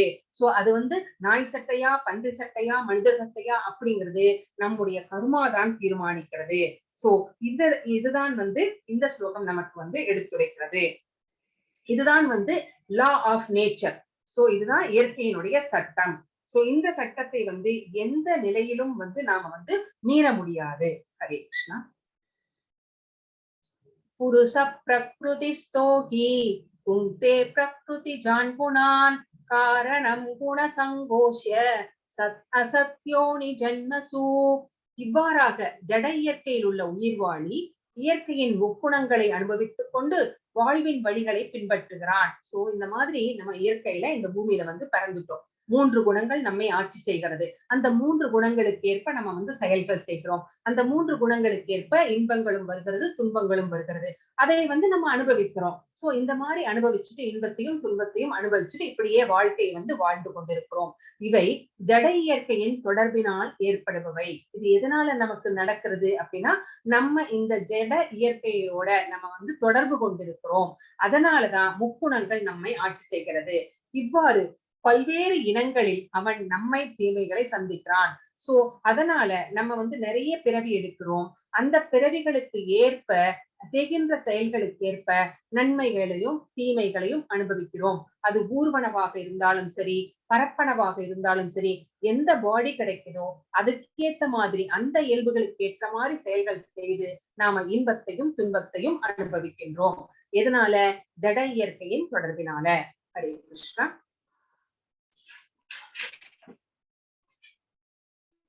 उपद्रष्टानुमन्ता च कर्ता भोक्ता महेश्वर परमात्मेति साप्युक्तो தேகேஸ்மின் புருஷப்பர. இருப்பினும் இவ்வுடலில் மற்றொருவரும் இருக்கின்றார். அவர் தெய்வீக அனுபவிப்பாளர். அவரே இறைவன், பரம உரிமையாளர். மேற்பார்வையிட்டு அனுமதி வழங்குபவரும் பரமாத்மா என்று அறியப்படுபவரும் அவரே. சோ நம்ம முதலே தெரிஞ்சுட்டு இருக்கோம், பரமாத்மா நம்ம ஆத்மா பக்கத்திலேயே உட்கார்ந்துட்டு இருக்கிறார் இல்லைங்களா? நம்ம செய்கின்ற செயல்களை எல்லாம் ஒரு சாட்சியாக, ஒரு சாட்சி பறவையாக பார்த்து கொண்டிருக்கிறார். நம்மளுக்கு தெரியும் எல்லாவற்றையும் அனுபவிப்பவர் யார் அப்படின்னா பகவான் தான். சோ என்ஜாயர்.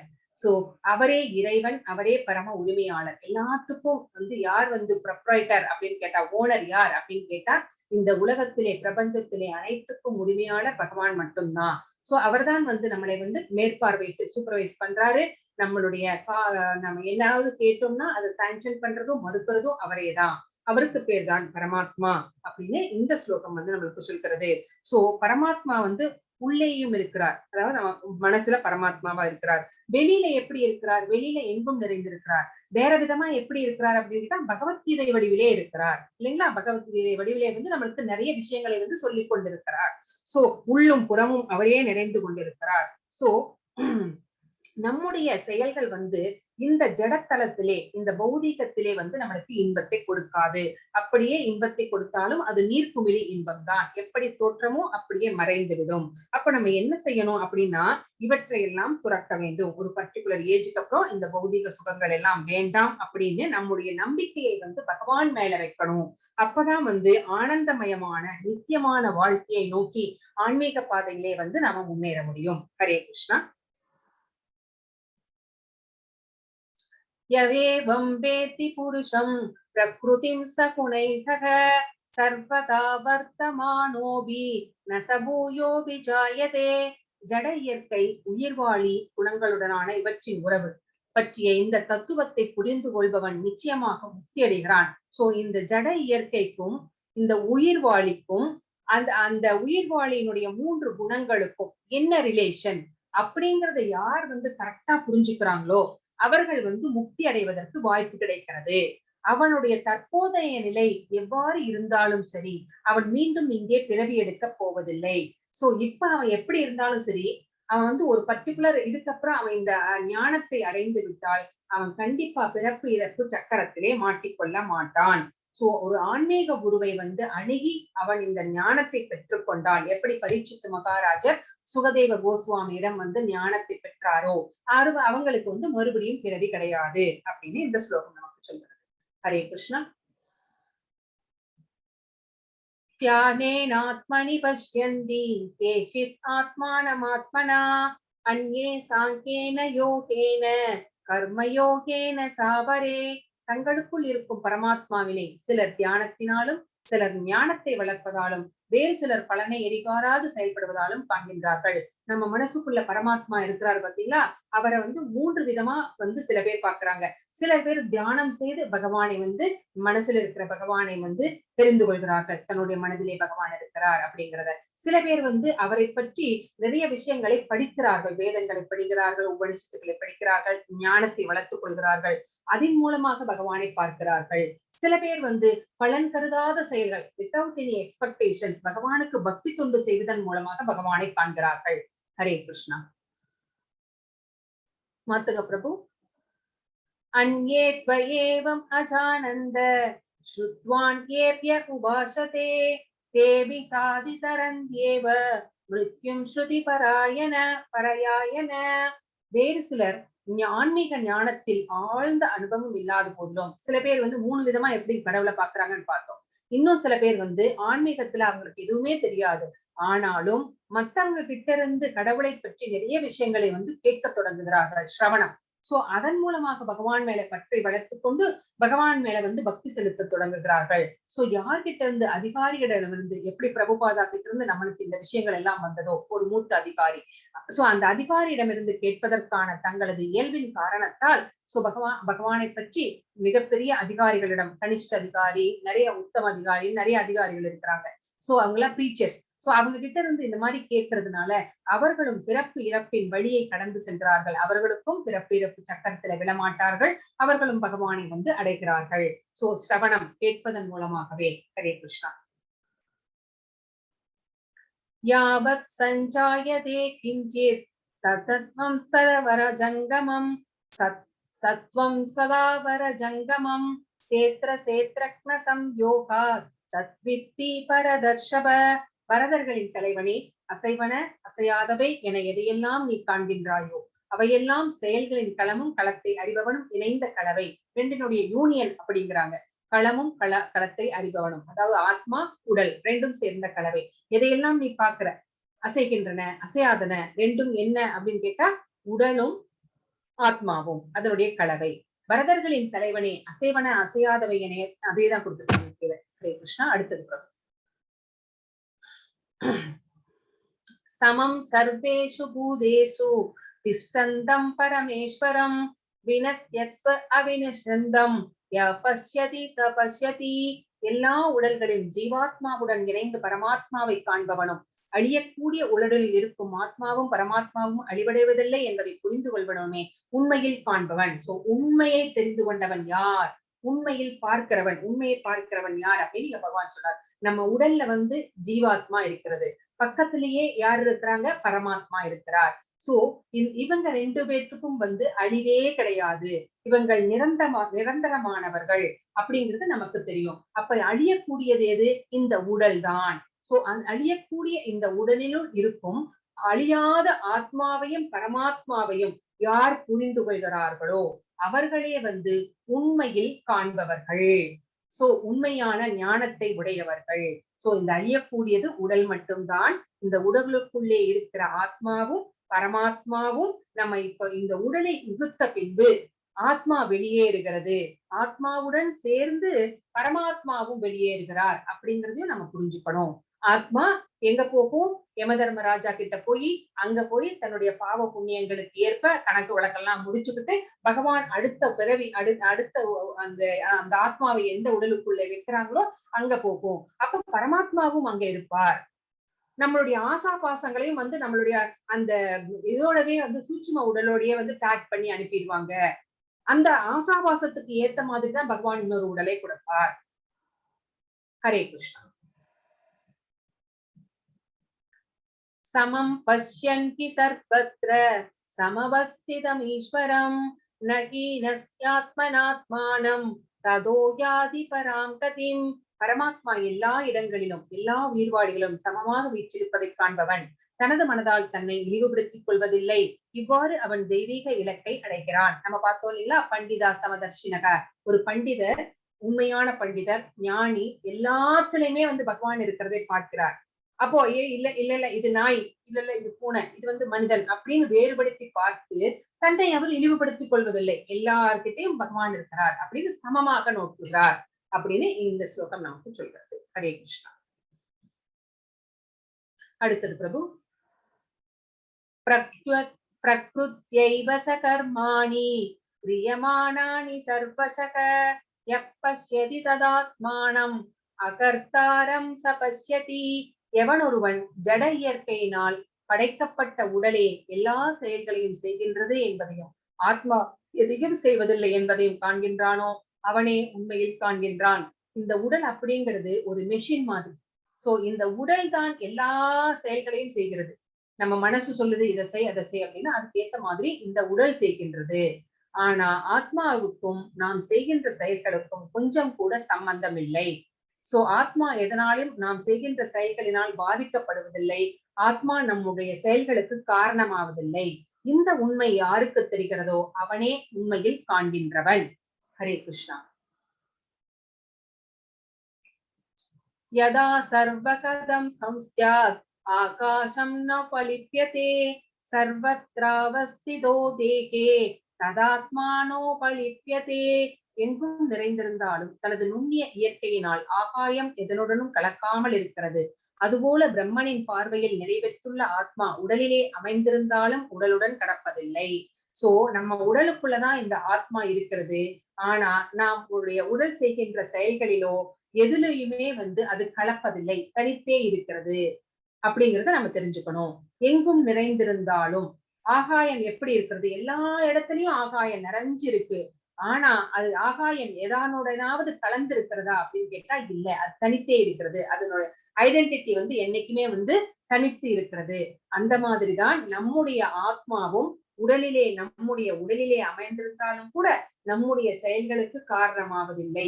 நம்மளுடைய உடலில் நடக்கின்ற எந்த விஷயத்திற்கும் அது பொறுப்பாகாது அப்படிங்கறத நம்ம தெரிஞ்சுக்கணும். நிலம், நீர், மண், மலம். சோ நீர், மண், மலம் இதுக்குள்ளே காற்று புகுந்து வருகிறது. ஆனாலும் புகுந்து வந்தாலும் கூட அவற்றினுடைய கருத்துக்கு அவற்றுடைய தன்மையை அது இழப்பதில்லை. எல்லாவற்றுக்குள்ளும் உட்புகுந்து வருகிறது. ஆனாலும் எதனுடனும் கலப்பதில்லை. உண்மைதானே இல்லைங்களா? மண்ணுல கலந்து வருது காத்து, நீர்ல கலந்து வருகிறது காத்து, மலத்திலே கலந்து வருகிறது காத்து. ஆனா அது எது கூடயாவது கலக்கிறதா அப்படின்னு கேட்டா அது உட்புகுந்து வருகிறதே ஒழிய கலப்பது கிடையாது. அதே மாதிரிதான் நம்முடைய ஆத்மாவும் நம்முடைய உடலிலே இருந்தாலும் நம்முடைய உடலிலே எந்த விஷயத்திலும் கலப்பது கிடையாது. சோ பல்வேறு உடல்களுக்குள் புகுந்து இந்த ஆத்மா நம்ம வேற வேற பிறவி எடுக்கும் போது ஒவ்வொரு உடலிலும் புகுந்து, இந்த ஜென்மத்துல மனித பிறவி, அடுத்த ஜென்மத்துல வேறொரு பாடி, அதுக்கு முன்னாடி ஜென்மத்துல எந்த பாடி நம்மளுக்கு தெரியாது. இப்படி ஒவ்வொரு உடலுக்குள்ளேயும் புகுந்து வருகிறது. ஆனால் அந்த உடலுடன் அது கலப்பது கிடையாது. அந்த உடலின் செயல்களுக்கு அது காரணமாவது கிடையாது. அது தனித்தே இருக்கிறது அப்படிங்கறத நம்ம புரிஞ்சுக்கலாம். ஹரே கிருஷ்ணா. யதா பிரகாசயத் ஏக கிருஷ்ணம் லோகம் இமம் ரவி சேத்ரம் சேத்ரி ததா கிருஷ்ணம் பிரகாசயதி பாரத. பரதனின் மைந்தனே, ஒரே ஒரு சூரியன் இந்த பிரபஞ்சம் முழுவதையும் பிரகாசமாக்குவதைப் போல உடலில் இருக்கும் ஆத்மா தனது உணர்வினால் உடல் முழுவதையும் பிரகாசப்படுத்துகிறான். சோ நம்ம முதலே பார்த்தோம், ஒரே ஒரு சூரியன் தான் இல்லைங்களா? ஒவ்வொரு ஊருக்கு ஒரு ஒரு சூரியன் கிடையாது. அது ஒரே ஒரு சூரியன் இந்த பிரபஞ்சம் முழுவதையுமே பிரகாசப்படுத்துகிறது. அதே மாதிரிதான் இந்த ஒரு ஆத்மா நம்ம உடலுக்குள்ளே இருந்து கொண்டு அந்த உணர்வை பரப்புகிறது. சோ உச்சந்தலையிலிருந்து உள்ளங்கால் வரைக்கும் உணர்வினை பரப்பிக் கொண்டே இருக்கிறது. ஃபீலிங்ஸ் அது பரப்பிக் கொண்டே இருக்கிறது. அந்த அந்த உணர்வு நின்று விட்டால் நம்மளுடைய இந்த பாடி அப்படின்னு நான் அப்படிங்கிறது சடலம். நம்ம உயிர் நம்மை பிரிந்து விட்டது, உணர்வு இல்லை இல்லைங்களா? சோ அதுதான் அதனுடைய சக்தி. சோ ஆத்மா தன்னுடைய உணர்வினை முழுக்க உடல் முழுவதும் பரப்பிக்கொண்டே நம்முடைய உடலை உயிரோடு வைத்துக் கொண்டிருக்கிறது, நம்மை பிரகாசப்படுத்திக் கொண்டிருக்கிறது. ஹரே கிருஷ்ணா.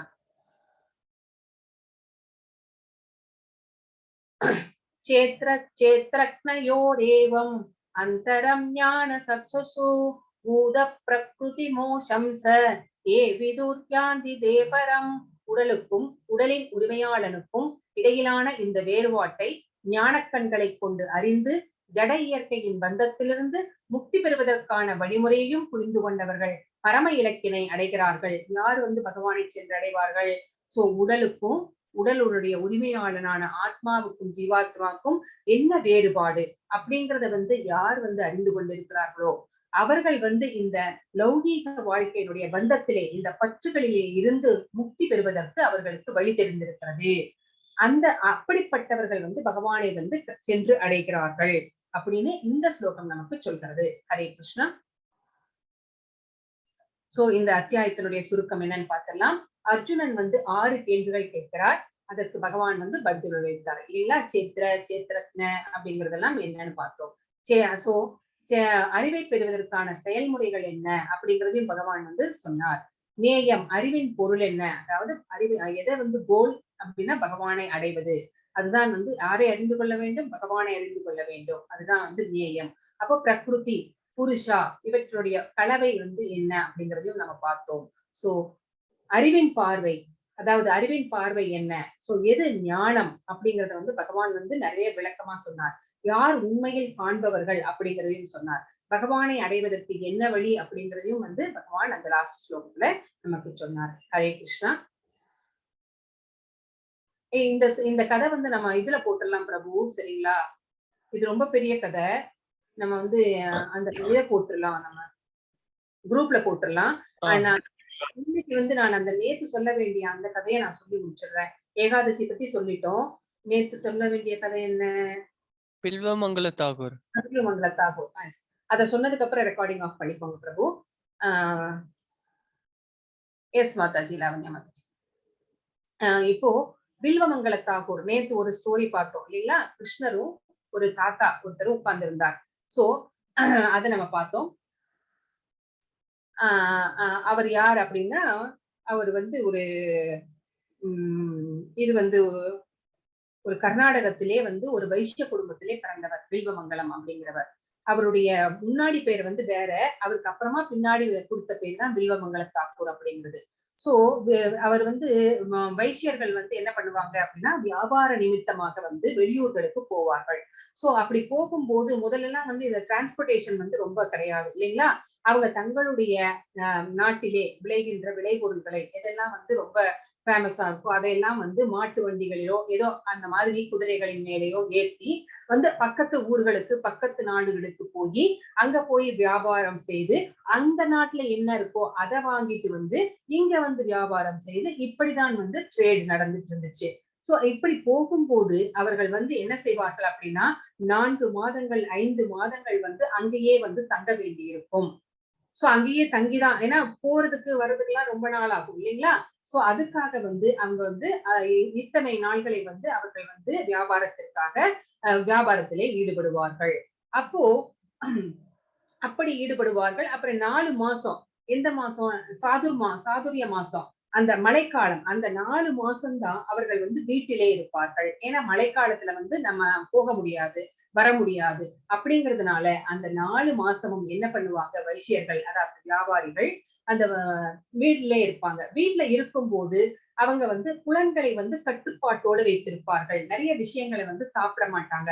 இந்த மாசம் வந்து நான் வந்து தானியங்களை தவிர்க்கிறேன், இந்த மாசம் வந்து கீரைகளை தவிர்க்கிறேன், இந்த மாசம் வந்து பால் பொருள்களை தவிர்க்கிறேன் அப்படின்னு ஒவ்வொன்றும் அவங்களுடைய புலன்களை வந்து கட்டுக்குள்ள வச்சிருந்து ஆன்மீகத்திலே நிறைய நேரம் கிடைக்கிறதுனால அவர்கள் அந்த 4 மாசமும் ஆன்மீகத்திலே வந்து ரொம்ப ஈடுபடுவார்கள்.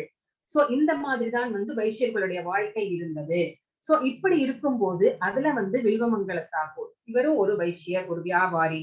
ஒரு வியாபாரத்திற்காக வெளியூர்ல போய் தங்க போகும்போது அங்கே வந்து சிந்தாமணி அப்படிங்கிற ஒரு ரொம்ப அழகான ஒரு வேசியின் பரிச்சயம் ஏற்படுகிறது.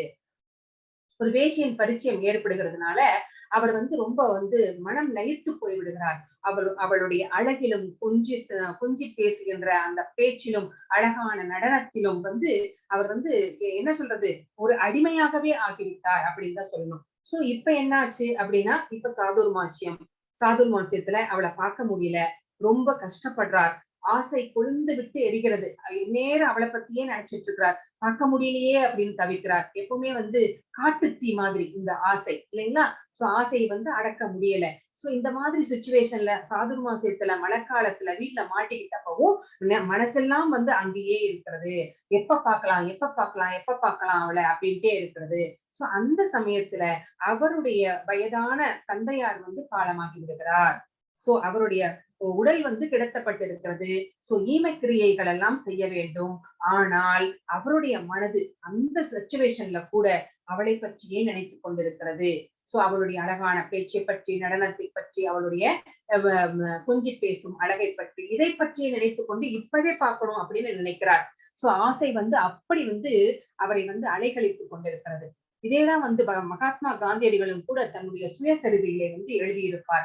அவருக்கு சின்ன வயசுலயே வந்து கல்யாணம் பண்ணி வச்சிருவாங்க இல்லைங்களா? முதல்ல எல்லாம் 12 வயசு அந்த மாதிரி இருக்கும்போது தன்னுடைய தாயாருக்கு வந்து உடம்பு சரியில்லைன்னு நினைக்கிறேன். அந்த மாதிரிதான். சோ அப்படி இருக்கும்போது கூட அவர் வந்து தன்னுடைய சுயசரிதையிலே என்ன எழுதுகிறார் அப்படின்னா, அவருடைய மனைவியுடன் இருக்க வேண்டும் அப்படின்னு அவருக்கு ஆசையாக இருக்கிறது அப்படின்னு அந்த வயசுல அந்த சுயசரிதையை எழுதும் போது வந்து சொல்றார். சோ நம்முடைய மனம் எப்படி நம்முடைய வயசில் அந்த இதுல வந்து அழகழிக்குது, ஆசை எப்படிப்பட்டது அப்படிங்கறத நம்ம இங்க புரிஞ்சுக்கணும். சோ ஆசை வந்து நம்முடைய கண்களை மறைத்து விடும், நம்மளுடைய சிச்சுவேஷனை மறைச்சிரும், எல்லாத்தையுமே மறைச்சிரும். சோ அந்த மாதிரி லவ் அப்படின்னா ஐ ஃபெல் இன் லவ் அப்படின்றாங்க. சோ இது வந்து காதலில் விழுந்து விட்டேன் அப்படிங்கிறாங்க. ஆனா பக்தியில விழுந்துட்டோம் அப்படின்னா ஐ ரோஸ் இன் என்ன சொல்லலாம், பக்தின்னு சொல்லலாம் இல்லைங்களா? பக்தியில மட்டும் லவ் வந்துருச்சுன்னா நம்ம வந்து எழுச்சி பெறுகிறோம். ஆனா மனித காதலில் விழுந்து விட்டோம் அப்படின்னா வீழ்ந்து விடுகிறோம் அப்படிங்கறத நம்ம புரிஞ்சுக்கணும். சோ இங்க என்ன ஆகுறது அப்படின்னா, அவருடைய பாடி கிடத்தப்பட்டிருக்கிறது. ஆனா இவர் வெளியில கிளம்பிட்டார். மழை வந்து அப்படி மேகம் உடைப்பெடுத்து கொண்டு கொட்டுகிறது. சோ அப்படி ஒரு மழை. சோ மழை, அந்த மழையிலே வந்து ஆறுகள் எல்லாம் ரொம்ப பெருகி ரொம்ப ஓடுது. அந்த மரங்கள் எல்லாம் முறிந்து விழுகின்றன. பயங்கர காற்றும் மழையுமாக இருக்கிறது. சோ அந்த வீட்டின் குறைகள் எல்லாம் அந்த ஆற்றிலே அடித்து செல்லப்படுகிறது. ஆடு மாடுகள் எல்லாம் அடித்து செல்லப்படுகிறது. ஆனாலும் இவர் அந்த மழையிலும் இருட்டுல அவர் வந்து போறார். அவருடைய சட்டையெல்லாம் கிழிகிறது, மேல எல்லாம் வந்து அந்த சிராய்ப்பினாலே வந்து ரத்தம் கசிகிறது. எதையுமே அவர் கண்டுக்கல. போறார். ஆத்துல வெள்ளம் அப்படி அடிச்சுக்கிட்டு போகுது. அப்ப வந்து என்ன பண்றாரு அப்படின்னா, ஆத்துல குதிச்சிடுறார். குதிச்சுட்டு நீந்துறார். பாதி தூரம் போனோம்னா அவர்னால தாக்கு பிடிக்க முடியல. ஏதாவது கிடைக்குமா அப்படின்னு சுத்தி முத்தி பாக்குறார். அப்போ ஏதோ ஒரு வந்து மரத்துண்டு மாதிரி பெரிய மரத்துண்டு ஒன்று வருகிறது. அதை இறுக்கமாக பிடித்துக் கொள்கிறார். எப்படியோ அதை பிடிச்சுக்கிட்டு அப்படியே அக்கறைக்கு போயிடுறார். அக்கறைக்கு போனதுக்கு அப்புறமா பார்த்தா அங்க வந்து சிந்தாமணியுடைய வீட்டுக்கு போயிட்டார். எப்படியோ போனதுக்கு அப்புறம் கதவு வாயில்கள் எல்லாம் மூடப்பட்டிருக்கிறது. ஏன்னா மழைக்காலத்துல யாரும் வரமாட்டாங்கிறதுனால எல்லாம் கதவெல்லாம் மூடி எல்லாம் ரொம்ப தூரத்துல உள்ள இருக்காங்க. இங்க வந்து வெளியில நின்னுட்டு சிந்தாமணி சிந்தாமணின்னு கத்தினா அது யாருக்குமே கேட்கல. சோ இவர் என்ன பண்றாரு அப்படின்னா, சுத்தி முத்தி பார்க்கிறார். அங்க மரத்திலே இருந்து ஒரு கயிறு தொங்கிக் கொண்டிருக்கிறது. அந்த கயிற்றை பிடித்து மேலே ஏறி மிகப்பெரிய மதில் சுவர் உள்ளே குதித்து அங்க உள்ள போய் சிந்தாமணின்னு சொல்லி கதவை தட்டார். உள்கதவை தட்டுகிறார். அப்ப கதவை திறந்து பார்க்கிற சிந்தாமணி இவருடைய கோலத்தை பார்க்கிறார். இந்த நேரத்துல எப்படி வந்தீங்க, ஏன் வந்தீங்க, ஏன் எப்படி இருக்கீங்க அப்படின்லாம் கேட்கும்போது அவருடைய முகத்திலும் கைகளிலும் பார்வையிலும் ரத்தம் வடிகிறது. ஏன்னா சிராய்ப்பு காயங்கள் என்ன வந்துச்சு, எது அவரை இது பண்ணுச்சுன்னு தெரியாது. ஏன்னா ஒரே இருட்டு, எது மேலயும் எப்படி தட்டு தட்டு மாதிரி வந்துட்டார். அப்படி பார்த்தோம்னா, இல்ல உன்னை பார்க்காம இருக்க முடியல எனக்கு, அதனால உன்னை பார்க்கறதுக்காக தான் நான் இவ்வளவு கஷ்டப்பட்டு நான் வந்திருக்கேன் அப்படின்னு சொன்ன உடனே அந்த சிந்தாமணி ஒரு வார்த்தை சொல்கிறார். என்ன சொல்கிறாள் அப்படின்னு கேட்டா, நீங்க என் மேல வச்சிருக்கிற இந்த அழிந்து போகக்கூடிய உடல் மேல வச்சிருக்கிற பற்றை பகவான் மேல வச்சிருந்தா இந்நேரத்துக்கு நீங்க மோட்சம் அடைஞ்சிருப்பீங்க அப்படின்னு ஒரு வார்த்தை சொல்கிறார். அந்த ஒரு வார்த்தை அவரை மிகவும் மிகவும் தைக்கிறது. சோ அந்த ஒரு வார்த்தை அந்த அந்த பாயிண்ட்ல அவருடைய மனசு சேஞ்ச் ஆயிடுச்சு. சோ லௌகீக சுகத்திற்காக இவ்வளவு கேவலமா நான் இருந்திருக்கேனே, இவ்வளவு முட்டாளா இருந்திருக்கேனே அப்படின்னு சொல்லிட்டு அவர் வெளியில வந்துடுறார். வெளியில எப்படி வெளியிலே போகிறது, எதை பிடித்து நம்ம வெளியில இப்படி ஏறி வந்தோம் அப்படின்னு பார்க்கிறார். அது கயிறு கிடையாது, அது ஒரு பாம்பு. சோ அந்த பாம்பை பிடித்து கொண்டுதான் உள்ள குதிச்சு வந்திருக்கிறார். சோ அவர் ஐயோ சாமி, இப்படி நான் நடந்திருக்கிறேனே அப்படின்னு தன் தலையிலே தானே அடித்துக் கொள்கிறார். அவருடைய ஆசை எப்படி கண்ணை மறைத்திருக்கிறது அப்படின்னு நினைச்சு தனக்குள்ளேயே வெட்டி நாணி தலை குடிகிறார். அப்புறம் சரின்னு ஆத்து பக்கம் வந்தாச்சு. ஆத்து பக்கம் வெள்ளம் கரை புரண்டு ஓடுகிறது. சோ எப்படி நம்ம வந்தோம், இங்க ஏதோ ஒரு கட்டை இருந்துச்சே அப்படின்னு சுத்தி முத்தி பாக்குறார். அப்பதான் தெரியுது அது ஒரு கட்டை கிடையாது, அது ஒரு இறந்த மனிதனுடைய சடலம் அப்படிங்கிறது. அதை புடிச்சுக்கிட்டுதான் அவர் வந்திருக்கிறார். சோ இதையெல்லாம் பார்த்து தன்னைத்தானே நொந்து கொண்டு தன்னுடைய வெட்கி தலை குடிந்து வீட்டுக்கு சேர்கிறார். வீட்டுக்கு சேர்ந்து தன் தந்தைக்கு செய்ய வேண்டிய ஈமக்கிரியைகள் எல்லாம் செய்துவிட்டு தன்னுடைய இல்லற வாழ்க்கையை எல்லாம் துறந்து, இந்த ஆசையினாலே தானே நான் இந்த மாதிரி எல்லாம் போனேன், எனக்கு இல்லறமே வேண்டாம், இனிமே மிச்சம் இருக்கிற வாழ்க்கையை நான் ஆன்மீகத்திலே பகவானுடைய பாதத்திலே இருந்து அவருடைய நாமங்களை சொல்லி நான் பக்தி செய்ய போகிறேன் அப்படின்னு சொல்லிட்டு உடனே பிருந்தாவனத்துக்கு கிளம்பிடுறார். சோ பிருந்தாவனத்துக்கு போகிறார். சோ நடந்தே போய்கிட்டே இருக்கிறார். சோ அப்படி போய்கிட்டே இருக்கும் போது நடந்து நடந்து நடந்து போய்கிட்டே இருக்கிறார். அப்போ ஒரு கிராமம் இருக்கிறது. நைட் எல்லாம் நடந்த களைப்பு. சோ அங்க ஒரு ஆறு ஓடிக்கொண்டிருக்கிறது. அந்த ஆற்றிலே சரி குளிச்சுட்டு நம்ம ஜபம் பண்ணிக்கிட்டே மறுபடியும் தொடரலாம் அப்படின்னு சொல்லிட்டு அவர் ஆத்துக்குள்ள இறங்கும் போது பாக்குறார், அங்கே ஒரு அழகான பிராமண பெண் குளித்து கொண்டிருக்கிறார். குளிச்சுட்டு குடத்துல தண்ணியை எடுத்துக்கிட்டு போகலாம் அப்படின்னு குளிச்சுட்டு இருக்கும்போது இவர் அவரையே வெறுத்து வெறுத்து பார்க்கிறார். வெறுத்து பார்த்துட்டு அந்த அந்த அம்மாவும் பார்த்துட்டாங்க. என்ன இவர் ஒரு காவி உடைய அணிந்த துறவியாக இருக்கிறார், என்னை ஏன் இப்படி பார்க்கிறார் அப்படின்ட்டு அவங்களுக்கு பயமாயிருச்சு. பயமான உடனே குடத்துல தண்ணியை முண்டுட்டு வேக வேகமா நடக்கிறார். இவரும் பின்னாடியே போறார். சோ அவருடைய பழைய நினைவுகள், அந்த பழைய ஆசைகள் எல்லாம் மறுபடியே அவருடைய மனத்திலே ஆக்கிரமித்துக் கொள்கிறது.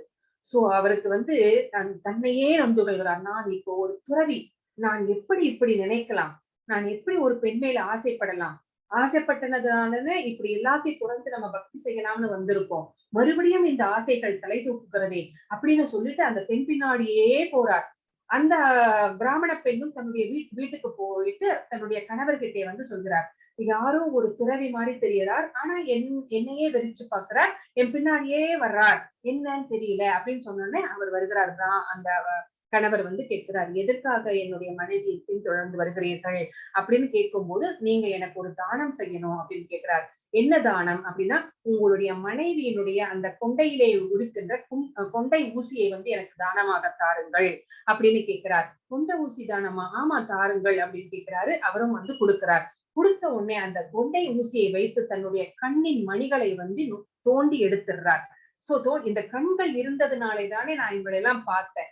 சோ அதனாலதானே எனக்கு ஆசை வந்துச்சு, அதனாலே தானே நான் இப்படியெல்லாம் ஆசையிலே வீழ்ந்து நான் என்னையே இழந்தேன், பகவானுக்கு பக்தி செய்ய முடியாம போயிடுச்சே அப்படின்னு சொல்லிட்டு தன்னுடைய கண்களை குருடாக்கி கொண்டு தன்னுடைய பயணத்தை மேற்கொண்டு தொடர்கிறார் பிருந்தாவனத்திற்கு. பிருந்தாவனத்தை அடைந்து அங்கே தன்னால் முடிந்த தொண்டுகளை செய்து கொண்டு பகவானை பற்றிய நினைப்பிலேயே காலம் கழிக்கிறார்.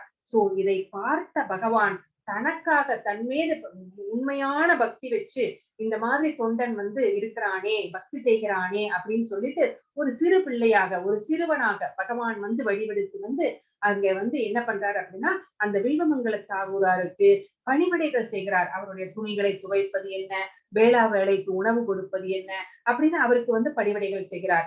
ஆனா இவருக்கு தெரியாது, தன்னுடைய வீட்டிலே அந்த இடத்திலே இருந்து கொண்டு தனக்கு பணிவிடைகள் செய்வது அந்த பரமபுருஷர் தான், முழுமுதற் கடவுள் தான், அந்த நாராயணர் தான் அப்படிங்கிறது இவருக்கு தெரியாது. கடைசியில அவருடைய அந்திம காலத்திலே அவர் இறக்கும் போது பகவான் அவருக்கு வந்து காட்சி கொடுக்கிறார். சோ தன்னுடைய பக்தனை வந்து உயர்த்துவதற்காக காட்சி கொடுக்கிறார். ஒரு சின்ன பையனா வந்து பகவான் வந்து பணிவிடைகள் செய்வதற்கு அவ்வளவு எளிமையாக இறங்கி வருகிறார் பக்தனுக்காக, உண்மையான பக்தனுக்காக. இதுதான் வில்வமங்கல தாகூராருடைய கதை. சோ அவர் எப்படியெல்லாம் தன்னுடைய புலன்களை அடைய விட்டதுனால எப்படியெல்லாம் வந்து கஷ்டப்பட்டார், அவர் எப்படியெல்லாம் தன்னுடைய புலன்களை பக்குவப்படுத்தினார். சோ புலன்களை வந்து நம்ம அடைய விட்டுட்டோம் அப்படின்னா நம்மளால வந்து கண்ட்ரோல் பண்ண முடியாது. நமக்கு வந்து இப்போ அவங்க அந்த அந்த காலத்துல இருந்தவங்களுடைய அந்த கண்ட்ரோல், அந்த இது எல்லாம் வந்து நமக்கு இல்ல அப்படிங்கிறது இந்த கலியுகத்து மக்களுக்கு யாருக்குமே வந்து இல்ல அப்படிங்கிறது தெரியும். சோ நம்ம இப்பவே பெரியவங்க என்ன சொல்றாங்க, சாஸ்திரங்கள் என்ன சொல்லுகிறது, ஆச்சாரியர்கள் என்ன சொல்கிறார்கள் அப்படிங்கிற அந்த விஷயத்த மனசுல வச்சுக்கிட்டு நம்ம மட்டும் இல்ல, நம்மளுடைய யங்ஸ்டர்ஸ்க்கு, நம்மளுடைய குழந்தைகளுக்கு எல்லாமே இப்பவே வந்து கொஞ்சம் கொஞ்சமா அவங்களுக்கு எப்படி புரியுமோ, எப்படி சொன்னா அவங்களுக்கு இன்ட்ரெஸ்டா இருக்குமோ, ஆட்டம் பாட்டம் அந்த மாதிரி பகவானுடைய விஷயத்தை வந்து நம்ம குழந்தைகளுக்கு இப்பவே சொல்லிக் கொடுக்கணும். நம்ம வந்து சொல்லிக் கொடுக்கறதுக்கு முன்னாடி நம்ம வந்து அதே மாதிரி நடந்துக்கணும். நம்மளை பார்த்து குழந்தைகளும் அதே மாதிரி நடப்பார்கள். ஹரே கிருஷ்ணா. ஹரே கிருஷ்ணா மாதாஜி.